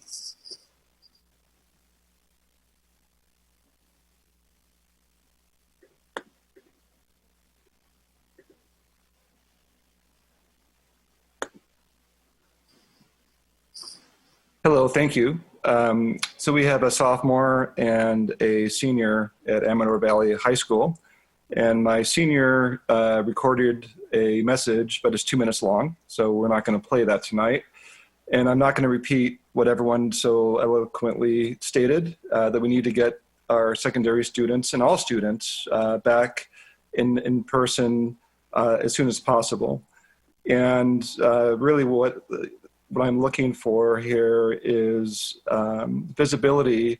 If we can't reopen even at a hybrid level at some point this year, it provides lack of confidence for the fall of 21. And that's really concerning. And as other people have mentioned, the sooner we know that, the better that we can make plans for alternative arrangements. Thank you. And that's all I have. All right, next we have Adam Knapp, followed by Evan Branning, and then Jessica Norman. So Adam, go ahead. Hello, and thank you for the privilege of your time this evening. I know that we're all fatigued with the current situation the toll has taken on our PUSD community. Staff, students, families, all of us are ready to return to a sense of normality and put this event behind us. We've all missed and lost so much these past 10 months, some of us more so than others, but help and hope are on the way in the form of a vaccine. We've all worked so hard to mitigate the dangers that this insidious virus poses to us regardless of political beliefs or parties. I know that many of our community members are in a hurry to reopen and return to what they feel is a sense of normality. Normality starts in the form of a vaccine. It starts when all of us feel safe by having the reassurance that we're now protected from the small silent sickness. And now we're only beginning to see the new mutant strains that are even more virulent take hold in our communities and states. AP team members want to go back. We want to go back safe, under safe conditions, vaccinated, so we mitigate the risk to our students, community, and even our own families. Teachers are now designated as frontline workers. Treat us as such. Get us the vaccine, we'll gladly go back. In my 15 years of teaching, I can tell you unequivocally that the only learning takes place when students feel safe. Our working conditions are their learning conditions, so please keep us safe. Thank you for your time. All right, next we have Evan Branning, followed by Jessica Norman, and then Kate Delgado. Thank you. I'd like to thank the board for listening to all of us. My name is Evan Branning, and I am a teacher in Pleasanton Unified. I teach in high school, but I stand with our elementary teachers on this issue. What we're looking for is currently we're in a situation where teachers do not feel supported. We feel like we are being forced into a situation that is beyond our control, one that puts us in danger, puts our students in danger, and puts the community in danger. I'm also a member of public health bodies, so I do know the science behind this. I do know it well, and I know about the many risks that we face. What we want is for teachers who feel safe to be able to go back, for teachers who do not, for whatever family reasons that they have, are able to continue to teach remotely. It is simply unfair to treat teachers this way. We're in a situation now where it has been scary. It is something where we're feeling like parents, the district, the board have all turned their back on us, and it is going to drive teachers away from a profession that we love. We are here for the students. We want to return to school. I teach culinary. This is challenging. I want to be back as much as anyone, but I want it to be safe. I want to be safe for the kids. I want to be safe for my family. Please, please allow teachers the choice. Thank you. Okay, next we have Jessica Norman, followed by Kate Delgado, and then Elizabeth August.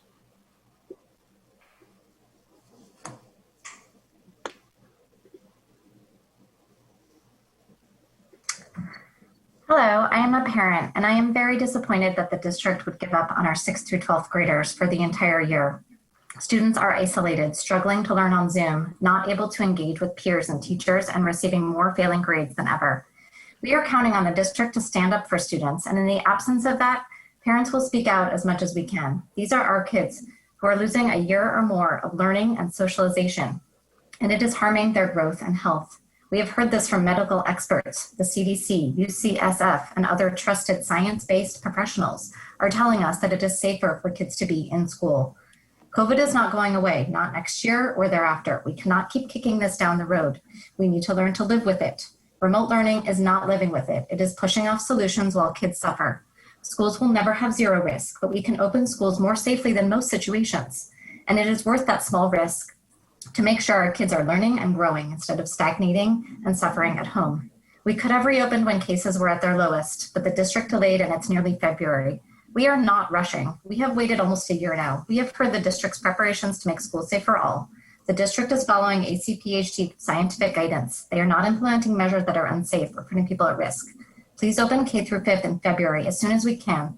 The red tier is irrelevant, and please reopen secondary schools when we are in the red tier and able to. Thank you very much.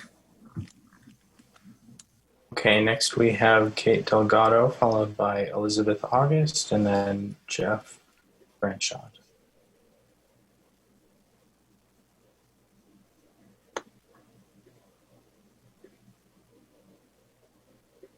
Hi, can you hear me? Yes, go ahead. Hi, I'm a mother of 4 teenagers in our school district. I'm also a pediatric occupational therapist. I am imploring you to survey all the families in our district and ask them to make a binding decision between either keeping your students in remote learning for the remainder of the year or returning your children back to in-person learning. By not administering such a survey, our district's only listening to and accommodating the voices of those parents who prefer to continue remote learning and listening to the outrageously loud voice of the APT. We, the families who want to return to the in-school option, we deserve to have our voices heard and our preferences taken into consideration. Our voices are the families whose teenagers are not thriving 10 months into remote learning. Our voices are the families who've watched our high school seniors lose out on not only the end of their junior year, but now their entire senior year of high school. Our voices are the families whose jobs do not easily convert to Zoom jobs, but jobs which put us at risk, including those of us in the healthcare field, those of us who have to wear masks, sanitize our hands, and get to work with our clients. We know that they need our in-person services, and we get it done because we know that the science shows using PPE is adequate and keeps us safe. Thank you for your consideration. Next we have Beth August, followed by Jeff Branchard, and then Christine Lutz. Beth, go ahead. Good evening. My name is Beth August, and I'm a teacher at Village High School. In our district PD yesterday, we were asked why. Why do you get up and do what you do every day? Overwhelmingly and not surprisingly, the majority of responses that were said were our students. We are all teachers because we love our students. We love sharing our passion with our students. We would do anything for our students, including doing everything in our power to keep them safe. Teachers want to go back, but we want to make sure that it is safe to do so. It is unnecessary for us to rush back into in-person learning when things are still changing every day, including the arrival of new variants of the virus that have been detected in the United States. Classrooms are still not being cleaned after they have been used. Ventilation systems are out of date and teachers have still not been vaccinated, which are all essentials for teachers to feel safe to return. As my colleague said earlier this evening, our working conditions are our students' learning conditions. We need to be patient and we need to make sure that we can return safely using input from the union and parents to help guide our decisions. We are all here for the students and we need to keep in mind their best interests in mind. I am in solidarity with the teachers that have spoken up tonight and with APT to encourage the board to vote against opening in February because it is not safe to do so. Thank you. All right, next we have Jeff Branchard, followed by Christine Lutz. Good evening. My name is Jeff Branchard, and I'm a science and gateway teacher at Pleasanton Middle School. Let me first begin by saying that, yes, I agree that we should open schools. However, safely, with complete strict guidelines, and not now. Why open schools now? What's the rush?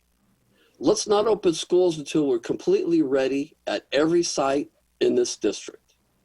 Although remote learning is not the most desirable way to teach students, and there are many challenges facing our students, parents, teachers, voting to open schools right now would be a big mistake. In my classes, I have seen success in remote learning and positive relationships among students have been developed. For instance, students in my second period class experienced something quite extraordinary. In the middle of teaching my Zoom class, a transformer blew in the town that I live in. This knocked me out of my teaching class. The kids in my class took it upon themselves to continue running the entire class in my absence and notified the administration about what was being done. Thank you, Mr. Branshaw. Could you wrap up, please? Okay, I will. The students in my class are not only learning science, but more importantly, life skills to be used later in life. This could not have happened without remote learning. So to those that say remote learning has failed our kids, I beg to differ with you. Thank you very much, board. I appreciate that. And good evening. Okay, next we have Christine Lutz. I don't see you in our attendee list, so if you're here, please raise your hand. Okay. All right, go ahead. Hello? Yes, we can hear you. Okay, great, thanks. I am here tonight to talk on behalf of my children and the rest of the parents that have spoken. Please vote to open all of our schools as soon as possible. The back and forth has been completely tiring, and this has gone on for way too long, and we are not making progress. We are no longer a district that is above the standard. We are below it. The trust we had once is now gone. Please do what you say you will do. Stick to what you vote on and stop pushing decisions out. We can do this together, and we cannot continue to keep teaching our children to be scared. Thank you for your time.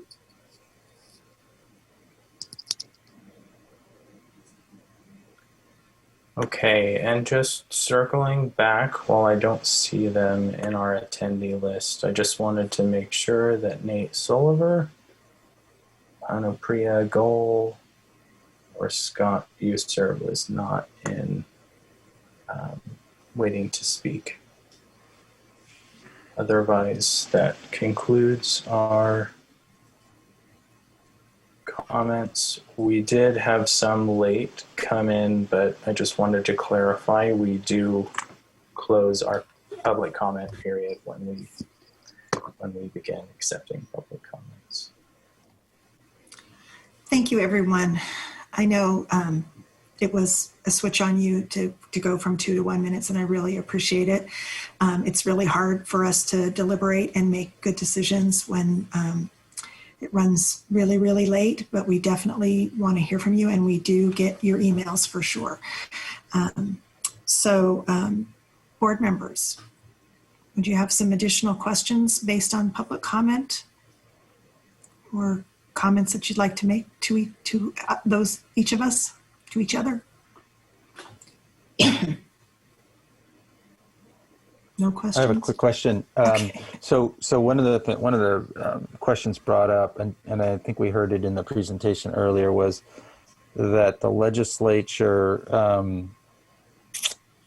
I can't remember what they were saying, but I want to be clear. The legislature vote is not on the regulations to open. It's only on whether they're going to do funding or something. Is that correct? I see Dr. Haglund nodding. Well, we're all nodding, but we're also on mute. Okay. The fact of the matter is that the governor does have authority to issue the regulations, but the funding is tied to the legislative process. Okay, thanks. Okay, so I guess I'll go first, and I may have to go again later. But the first thing I want to do, Trustee Larson, you hit on it, is I really want to thank the speakers. All good comments, and to at the drop of a hat go down to 1 minute is quite a task. But I really, really appreciate it. I am much more engaged when you're concise and stuff. So thank you very much for that. And the second thing I want to do, because we've gotten a ton of email, way more than any other subject ever since I've been on the board for 6 years. And some of the emails have maybe not been so pleasant about certain subjects. And one subject I want to bring up is our administration. You know, it's hard for people to see what goes on behind the scenes, and people only see what affects them, I think. And obviously everybody's affected by this situation.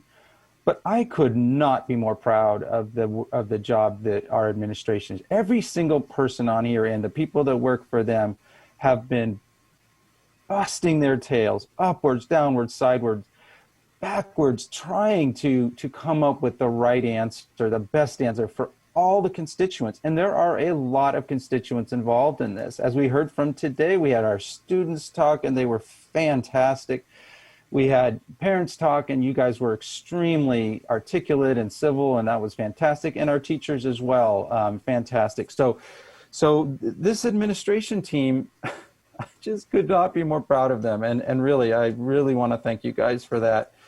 The thing that I keep coming back to on the recommendations, and again, I think there's, like everything, there's many different sides, but it's like, who benefits from the recommendations the most, right?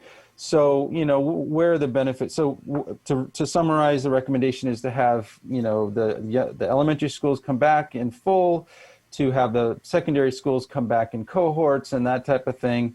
But not for in-person, you know, teaching necessarily. And so who benefits? I mean, I do think administration benefits to a certain extent. There was a really important point made early on about, you know, being able to focus a bit more on 21, 22 and getting that, you know, in as good a shape as we possibly can. I think several speakers talked to the fact that we're going to have to change our teaching, our learning model, our student classroom model for 21, 22. And so, you know, that's going to take time.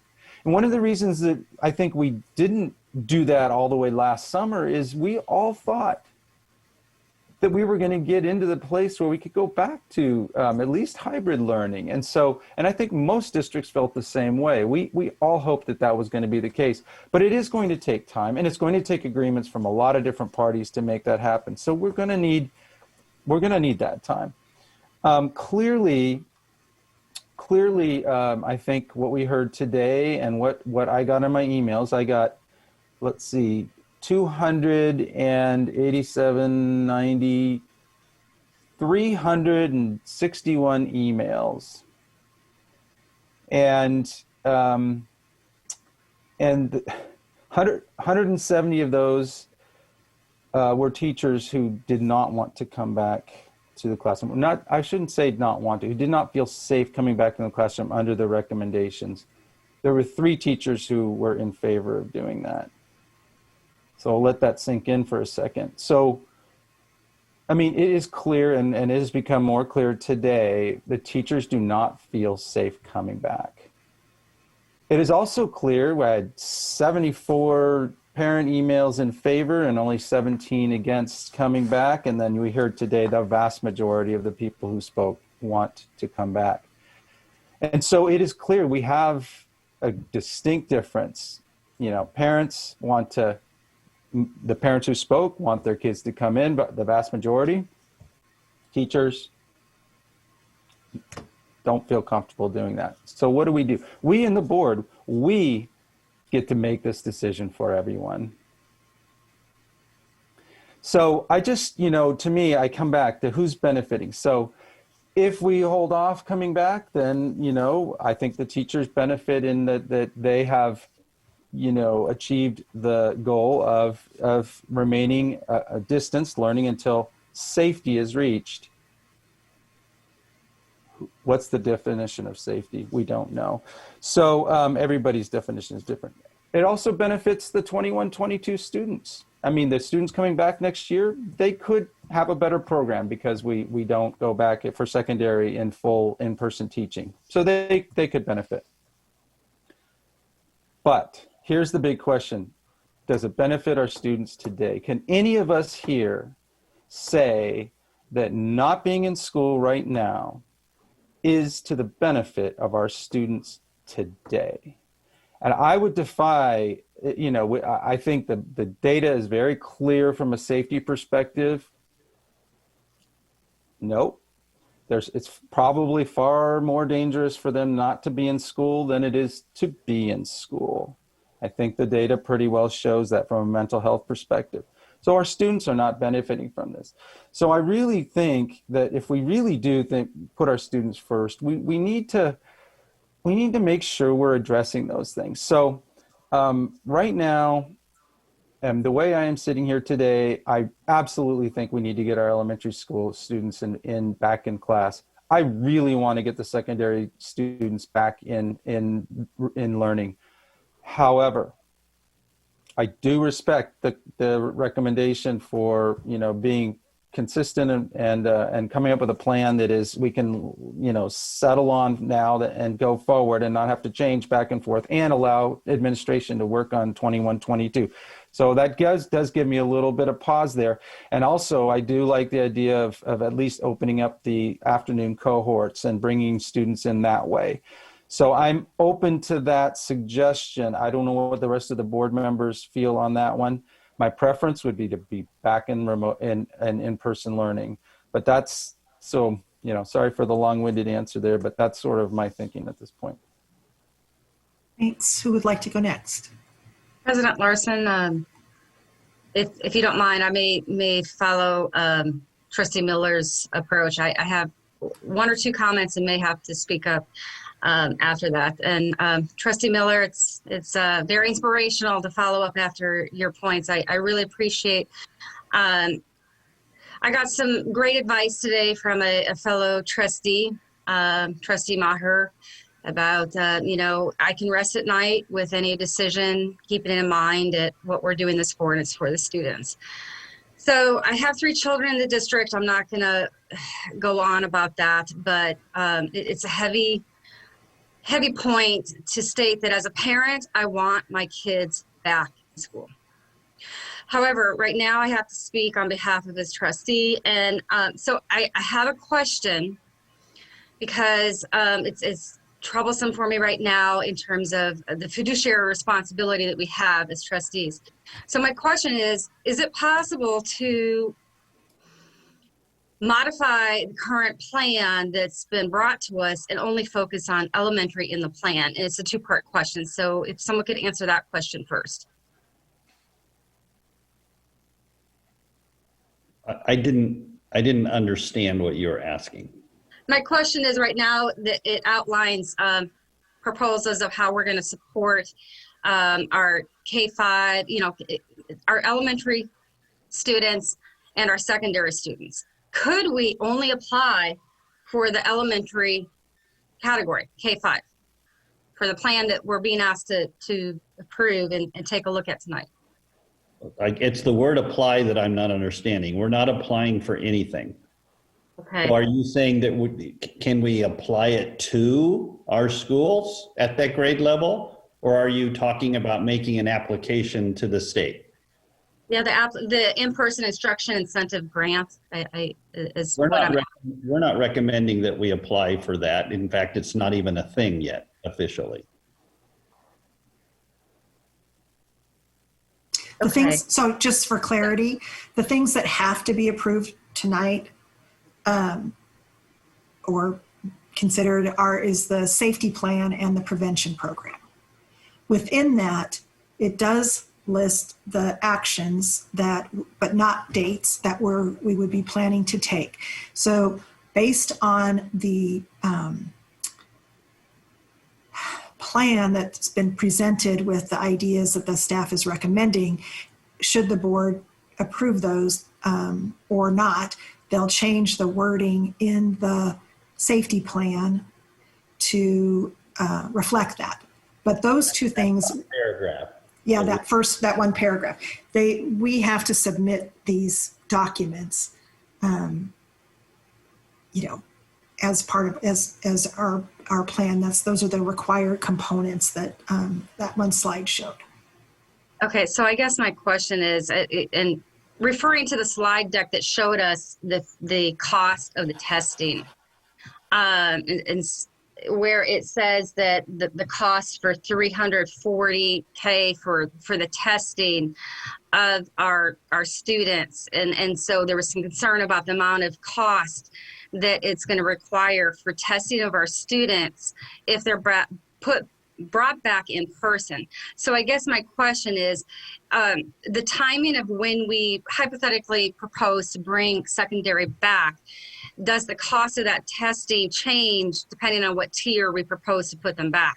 So for example, if we say that we want to potentially consider secondary back in the red tier, does that cost go down versus the purple tier? Because I'm concerned about the amount of testing that was presented to us, about the cost of the testing that would be incurred to the district. So does that change based upon the tiers that we consider to bring secondary back? It was just a clarifying question. So we presented that information to you tonight to show how cost prohibitive that testing requirement was, and that the state funding promise, even though it's not approved, would not cover the full amount of the testing. So we shared that with you so that you could see why pursuing that plan without the state guaranteeing the full amount for testing would not be wise on our behalf. And it's not required as long as we don't submit for the grant. Which is falling apart at this point at the state level anyway. Right. And it really, I mean, honestly, the advocacy around the state, and I happen to agree with it, is that Prop 98 should not be paying for public health testing. So that, you know, if the way Dr. Hagland's written what we would have been submitting to apply for the grant was that basically kind of the idea of mandated costs. In other words, we will do the testing if you pay for it. But at this point, you know, February 1st is right around the corner. The legislature hasn't moved on this. But in reality, we should all be pressuring.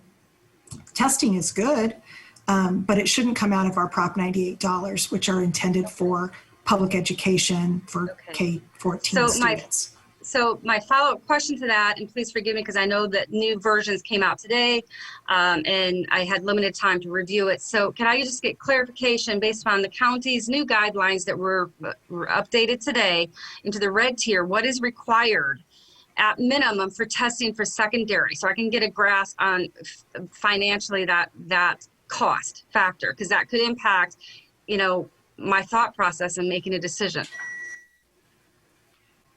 Ed, you want to help with that? Yeah, there is no requirement for testing in any of the tiers. So if we were in the red tier, Trustee Makashi, it does allow for all the grade levels to open. Testing is not part of the reopening requirement. Does that answer that question?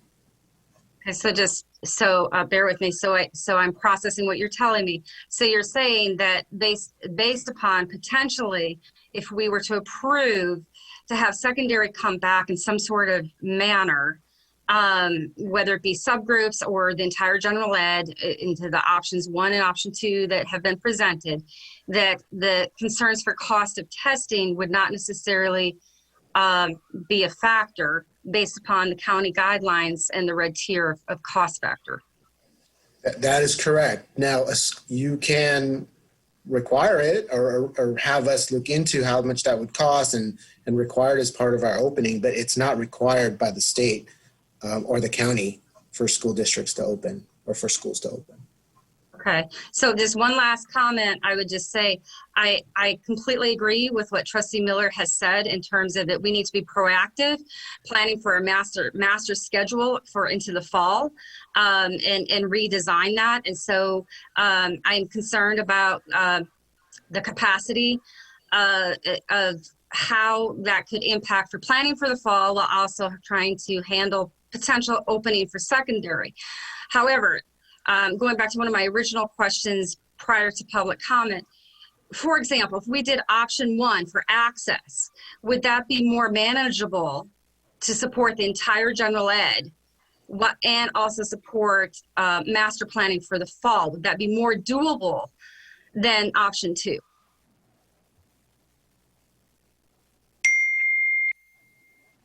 Janelle, you want to take that? Yes, I'm thinking through. Initially, yes, that would likely be more manageable. That doesn't mean we can't transition to option 2 at some point in time. It also, as I shared at the January 14th board meeting, doesn't mean we can't transition to hybrid later either. It is a way to get kids in seats sooner rather than later. Okay, thank you. I want to give other trustees opportunities for them to ask their questions, and I may ask some other questions later. Thank you. Thanks. Trustee Carrion, Trustee Thank you. Maher? Yeah, I'll speak. I want to say, I think. Mary Jo, before you go, can I ask the text to grab Steve out of the attendees area and pull him back in the meeting? He dropped out. Sorry to interrupt, but I wanted to get him back in here. Okay. Okay, I think part of the issue is that we had made a decision in December that said we wanted to get our kids back when they're in the red zone. And then there was a proposal that went backwards, in their opinion. So I think we need to really revisit what we had agreed to in December. I think that's important. I also think that right now we have a very divided community, and that kind of makes me really uncomfortable and nervous.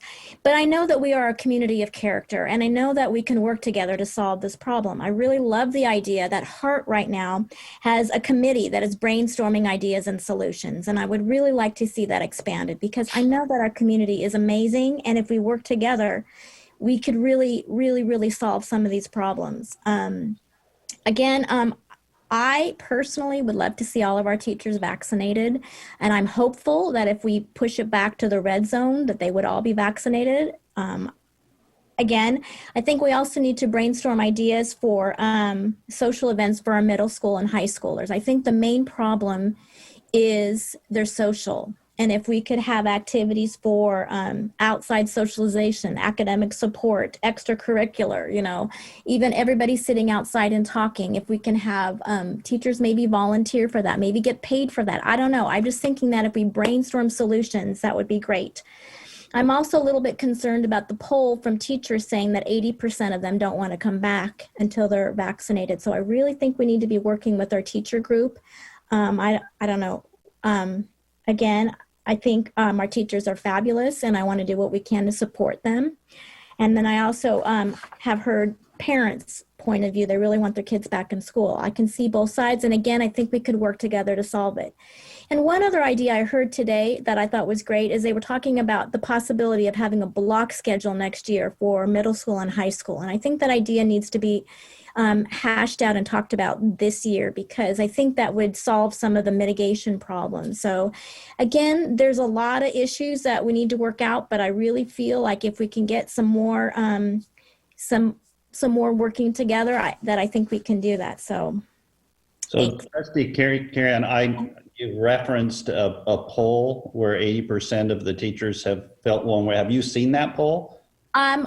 All I saw was about 200 emails today from teachers saying that the teachers had surveyed. They did their own APT survey, and they said that. How many teachers participated in the survey, or what? I do not know. So again, I want to survey our teachers. I want to survey our parents. I want to see who's coming back. I think we need some more data. I just thought maybe if you had seen the poll, you could share it with us, because we've seen those emails as well, but we're not aware of that survey. Okay. Trustee Maher? Yeah, thank you. First of all, I was offline a little bit there, and now I'm back on, so I thank you. Never mind. We made the decision. You don't have to do anything. Well, just kidding. First of all, Dave, I didn't see this survey, but I heard in one of the emails that was sent to me, which I received over 350, that 80% of the teachers said they would not want to come back.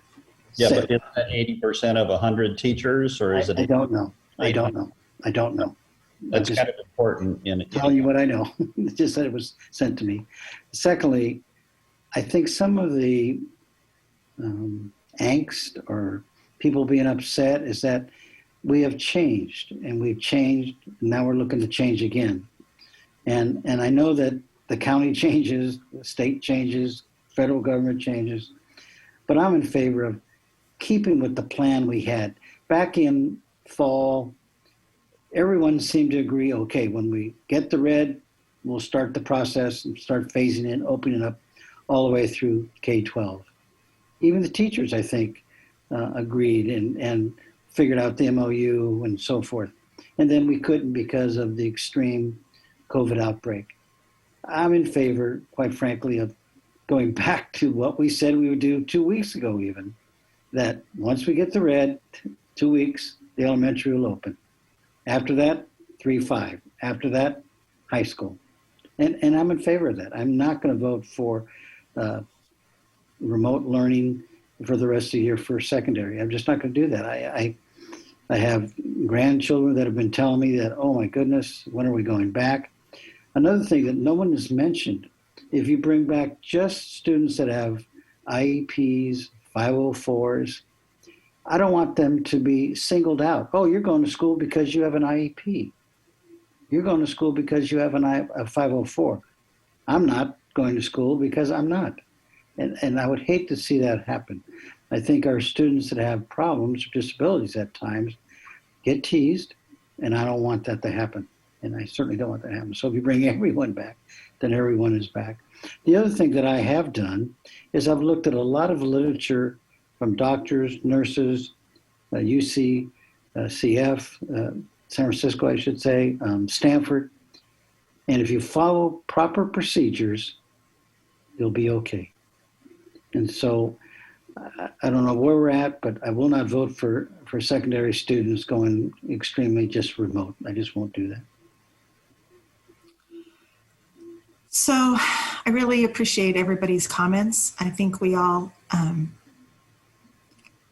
as we've been getting the 300 emails, and I joked with my fellow trustees that my suggestions at the governance meeting last time are sounding pretty good now.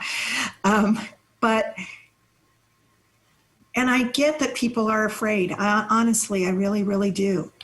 But it feels to me like we're going backwards. So when we started this conversation, working together with the task force, with the teachers, and we had got the MOU, and it lays out all of the things that we're doing that it's agreed upon with both of our bargaining units.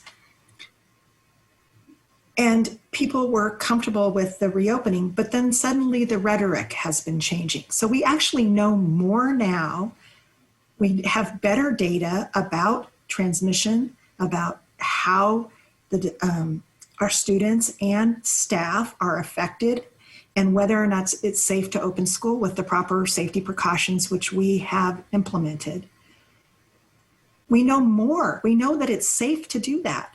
And yet the rhetoric from CTA has gone the other direction and made people more fearful and caused people to just really not listen to that side of it. And it's just very sad. It's very frustrating to know that, we're looking at what we've said all along. We're going to go with the health guidance because we're not health professionals. We are lay people who are board members for a school district. So we said all along we're going to go with the science and with what the data is saying. And all of the data, all from the CDC down to our county health department, is telling us that with the precautions that we're taking, it is safe to open schools. And being vaccinated was never one of the requirements. It's still not one of the requirements. I'm excited for the vaccines. I can't wait. I'm really excited, and I hope that they get more vaccines and we get our teachers vaccinated. Absolutely. But remember, we have been having staff work with our students for almost a year in person, using the safety precautions, and they're safe. Have there been some incidences of positive COVID? Yes, but they were not transmitted at school. I know it's scary. I understand that, but this is our job to provide education for our students and to keep our staff and students safe. And we've done that. So I'm not in favor of keeping secondary in distance either. I actually believe that the changed guidance, again, going with the science, going with what's recommended, that going with the under 25 per 100,000 case rate is doable to open elementary school. I think that that's a very reasonable thing. But I also hear the logic that my fellow trustees have said that, what we already approved opening in the red, why don't we stick with that? So I could go along with that, but I absolutely want to see secondary brought back in. I don't want to keep them for the rest of the school year in remote learning. So that's where I am.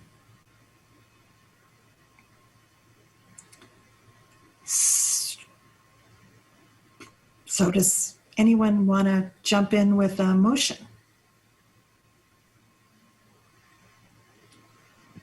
I motion that we continue with our plan, that once we move to the red, within 2 weeks or at 2 weeks, we start with our pre-K 2, following week 3-5, following week secondary hybrid, much like we told everyone we would do back in the fall. So Steve, I'm going to just clarify with you because that's not exactly what we already approved. Are you saying you want to stick with what we already approved? Okay, why don't you go over it again? I've heard so much on price. Which was 10 days. Okay. Right? It was 10 days after going into the red? Right. Or 2 weeks. Whatever David, we originally. David, you're on mute. Would you like to reiterate what we already approved? I was just saying that 10 days is 2 work weeks. Okay. So you'd like to continue the plan as or previously approved? Yeah. I get more concern from constituents or parents about why are we always changing? Why are we always coming up with something new? Stick to the plan you had and move forward. And they're all aware that if something gets out of control again, we get shelter in place again, that everything's on hold. They understand that. They're pretty clear on that. So just to be clear, Steve, the guidance from the county is that once you reopen, you do not need to close. I know that. Unless there's an outbreak that shutters a particular classroom or school. Right. President Larson, can I ask a question? Sure. We just, we don't have a second yet. Do you want to second it? Well, doesn't mean you're going to vote for it. It just allows discussion on the motion. I'll second it. Okay. All right. So Mark seconded. Okay. Kelly McCaughey. I guess my question was, is there an option to, since the county guidelines have adjusted slightly for once in the red tier for 5 days, why do we have to wait for 2 weeks if it's been adjusted to 5 days consecutive in the red tier to move it up? I mean, the clock's ticking. So I guess that was my question. I really appreciate that. It's in our MOU that we would have 10 days. Okay, thank you. We won't know till we are in the red tier. So, okay, thank you. Trustee Maher, I get what you're saying. The one thing that I would say about that is we did have a recommendation by administration to maybe transition to the high school or the secondary schools to give the schools a chance to adapt to the requirements, cleaning and that type of thing, and try to figure something out. So I'm not sure we can actually follow through on our original full proposal. I mean, I still get it from a spirit of the proposal of the what we voted on before, but I'm not sure we can do that. So I guess, Dr. Woodward, I'm looking for I mean, you guys made a recommendation, certainly, and you have a reason for making that recommendation. Is it doable to go to hybrid for the secondary schools before the end of the year? So here's what I can say about that, Trustee Miller. The current guidance specifies 3 fixed groups, 3 cohorts. If we go to that, we can go to that. We will need to have support and assistance from staff in cleaning in between groups, and our students will be in multiple cohorts. And so on that, it will not necessarily align completely with our county guidance at this point in time, if that's where we go. That could change. We hope that it will as we go through, but we don't have that guidance right now. And Mr. Dialazzo can weigh in on that if he wants to add any additional clarity. So it's absolutely a plan that we did agree on at the beginning of the year, hoping we could implement it, not knowing that we'd be here. So I guess, though, that one thing that we're hearing is that Alameda County is more falling in line with state guidance. And we do know that other districts in the state are in, I don't know if they're even in a hybrid mode. They probably are in some sort of a modified mode. But so I'm just wondering if that cohort rule is a state rule or is it just a county? I think it's just a county rule, right? So the small stable group rule is in the state guidance. It's in the state guidance. Okay. So other school districts have to do that as well then. Okay. But they're not. President Larson, can I just make a comment to what Trustee Miller asked? Wouldn't option 1 accommodate the stable cohorts to keep them that access period? Yes. It would absolutely accommodate. Yeah.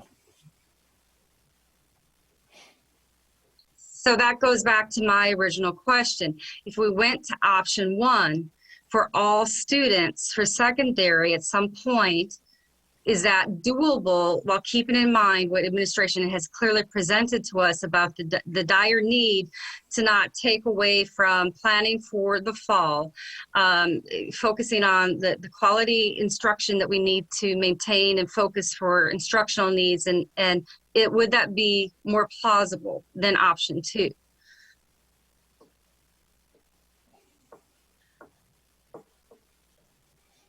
It requires 1 teacher that the students stay with for 2 days until and if we transition into a rotating model or transition into hybrid. So from a doability perspective, yes, it's probably more feasible to implement initially. So just to follow up with what you're saying, what if we just said that's what we're going to do? We're just going to focus, not worry about going to hybrid for the end of the year. Just say we're going to do access support, do the social emotional support, 90 minutes, because what I've also heard from my own children, from, other students that we've heard tonight, parents, that our students need the social interaction, and we can build in social emotional learning support in the curriculum, and it will also mitigate concerns for staffing because it will only affect a smaller number of staffing to manage. Just from a parliamentary perspective, we have a motion on the floor. Sorry. And now we're suggesting doing something else. So if we either need to vote down the motion on the floor or Steve needs to modify his motion. Thank you, Dr. Hadley. President Larson? Well, except that she's actually asking a question about how something would work. So, because I think at the point at which can you refresh all of our memory about what is already in place? For what did we already approve to do? So do you have that screen shot, Dr. Woodward? Do you have that available? I think I can put it up. You got it? You want to put it up? Slide 28, is that the one we're talking about with the 2 options? I don't know that was approved. That was presented. I have let me show you what I have from the last one. Yeah, I don't think we approved which option. No, we did. No. You did not approve an option at that. That's what I thought. This is what we approved. This is our motion here. Yeah. Thank you. This is what I believe. Exactly. So that's the one. Back to your motion, if we approve this, we have no plan for secondary. So we're going to return that transition process after 4 weeks, but there's no plan associated with it. Which was the reason why we came back on January 14th with the two options. Didn't we have hybrid for the third one, the 6 to 12? They were going to come back with the recommendation on how to transition to it. So in the July 14th plan, if we can pull that one up, if anybody has magic and you can find that one really fast, that plan had, bring back 6th graders and 9th graders, and then the following week bring back 7th graders or 8th graders and 12th graders. And then the following week, bring back the rest of the group. That was the thinking of the task force in July when we... Well, actually, that we talked about phases. We didn't have it that detailed. But remember, we were having that conversation, I think actually it was in the last week of October. And we were in the orange tier, heading towards the yellow. And then everything flipped. So when we were talking about that type of transition, everybody was thinking, we're moving in the right direction to have all of our schools back open. This is awesome. Let's do it thoughtfully. Let's bring back kids and let them get connected to school first. Then let's get our seniors and the kids that are getting ready to transition back. So it was all based on this idea that we're in the orange, potentially the yellow, and we're moving back to full school, in-person school. And yes, it was still within the models that were proposed at the time. So the hybrid model, was it 212, Dr. Woodward? 212. 212. Right. That was recommended. Return, everybody comes every single day. Yes. Okay. Is that what you needed, President Larson? I just promoted. I've been promoted. I'm so excited. Dr. Larson. That's my niece, Bethany. She's Dr. Larson. I'll give you mine. Trustee Maher. Yes. Your motion is to continue what we have previously approved, which at this point is a bringing back secondary on a timeline, but not a particular option. Is that how do you have a wish to amend your motion or to leave it as it stands and we'll do an up-down vote? Because it's been seconded. So I get clarity here. So if we follow like originally planned, so on the 4th week after we moved into red, then we would be moving in with our high school. Transition. Pardon? Transitioning. Right. Okay. And what would that transition be? Well, that's the whole point. We didn't present a plan. So if you're saying, let's go back to that original presentation, you're saying, let's just start the process in red tier and wait for staff to come back with a plan for secondary transition. I thought Dr. Woodward did come back in the fall with the hybrid for the secondary.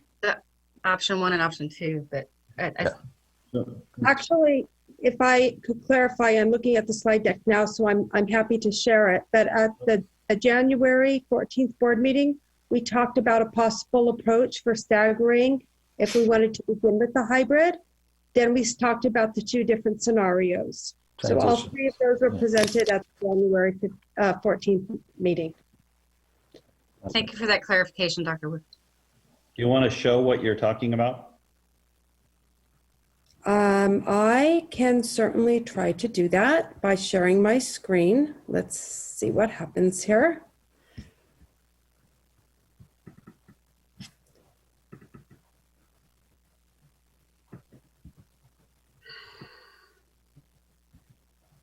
Okay, can you see my screen? Yes. All right. So I will go through, we shared the survey data, as you recall. And this was the board approved hybrid schedule. This was the one that was approved in July. This was our timeline for consideration for how we would stagger return. And so we would follow the current block schedule on the 2-1-2 model with groups of A and B. Our possible staggered timeline that was presented would be the first week back for middle and high school, English learners, STC, foster, homeless, 6th and 9th grades. Week 2 would be 8th through 12th, and week 3 would be 7th, 10th, and 11th. That was that. And then we talked about the 2 different scenarios that could begin the process of transitioning into the hybrid. When this was presented, it was not presented as, say, for the rest of the year. It was, this is how we could start. Mm-hmm. And it is a reduced amount of times. It was a transition. So our attempts to come up with other plans were merely an attempt for us to get our kids back faster in plans that would also adhere to the county guidance. But it could, but we're running out of time, so potentially, I mean, it could be a transition, but maybe it's what they would get potentially, because you know the clock's ticking. If we can't break it, if we can't move past it, yeah. We can't predict the trends with the virus. Mm-hmm. Thank you. And the rules. So again, we have a motion and a second on the floor to continue the previously approved board plan to open our schools once we've hit the red tier. Well, we're not clear on the high school yet or secondary. I am. Are you? I don't know what secondary would be. Why don't you help me? So the vote that we approved was to transition, that they would come back to us with a plan to transition the high school 4 weeks after we would be opening elementary. Is that not correct? Yeah, and the example was, and a possible transition plan was what Dr. Woodward just presented. Plus hybrid. I think, Steve, it would be possible if you wanted to. It would be possible for you to modify your motion. Check my thinking, President Larson. He can include the secondary approach that was approved. Or not approved, that was presented in January as that first step in transition. Yeah. I'm not sure I'm ready to make to move on one of those two. If the board does, I guess I would accept it. But I guess I was under the wrong impression that once we got into the red and we started moving, we would move into the hybrid. Evidently, that's not correct. No. Well, the goal was to get there. Talked about it, so don't it's not like you heard it wrong. We talked about it. We just didn't. There was no motion that carried that forward. You can amend that motion, your motion now, to make it be that, if that's what you so choose. Or you can leave it as is, which means that there's a transition, that the staff will come back to us and we'll decide at that point whether we're going to do the transition or we're going to jump right into hybrid. Because we'll have time. We have time to decide, correct? I think so. We're not in red yet. And we have 2 weeks after red. Then we have K through 2, 1 week, 3 through 5, the second week. So yes, I believe we do. So maybe the focus is not worry so much about what secondary will look like, because we've got some time to figure that out. Yes. But maybe if we're all comfortable to commit to what has already been previously approved, then that'll give some time to, kind of finalize some plans for secondary and flush those details out later. Yes, thanks for recapping. I guess it wasn't as clear as I meant to be. I apologize. Yeah. All right, so any more discussion on that, or do we want to vote? Steve's motion is that we keep the plan that we already approved, and the staff can come back to us with the plans on secondary as we move forward. I would like to see when they come back to include hybrid so we can discuss it. And so it's been moved and seconded.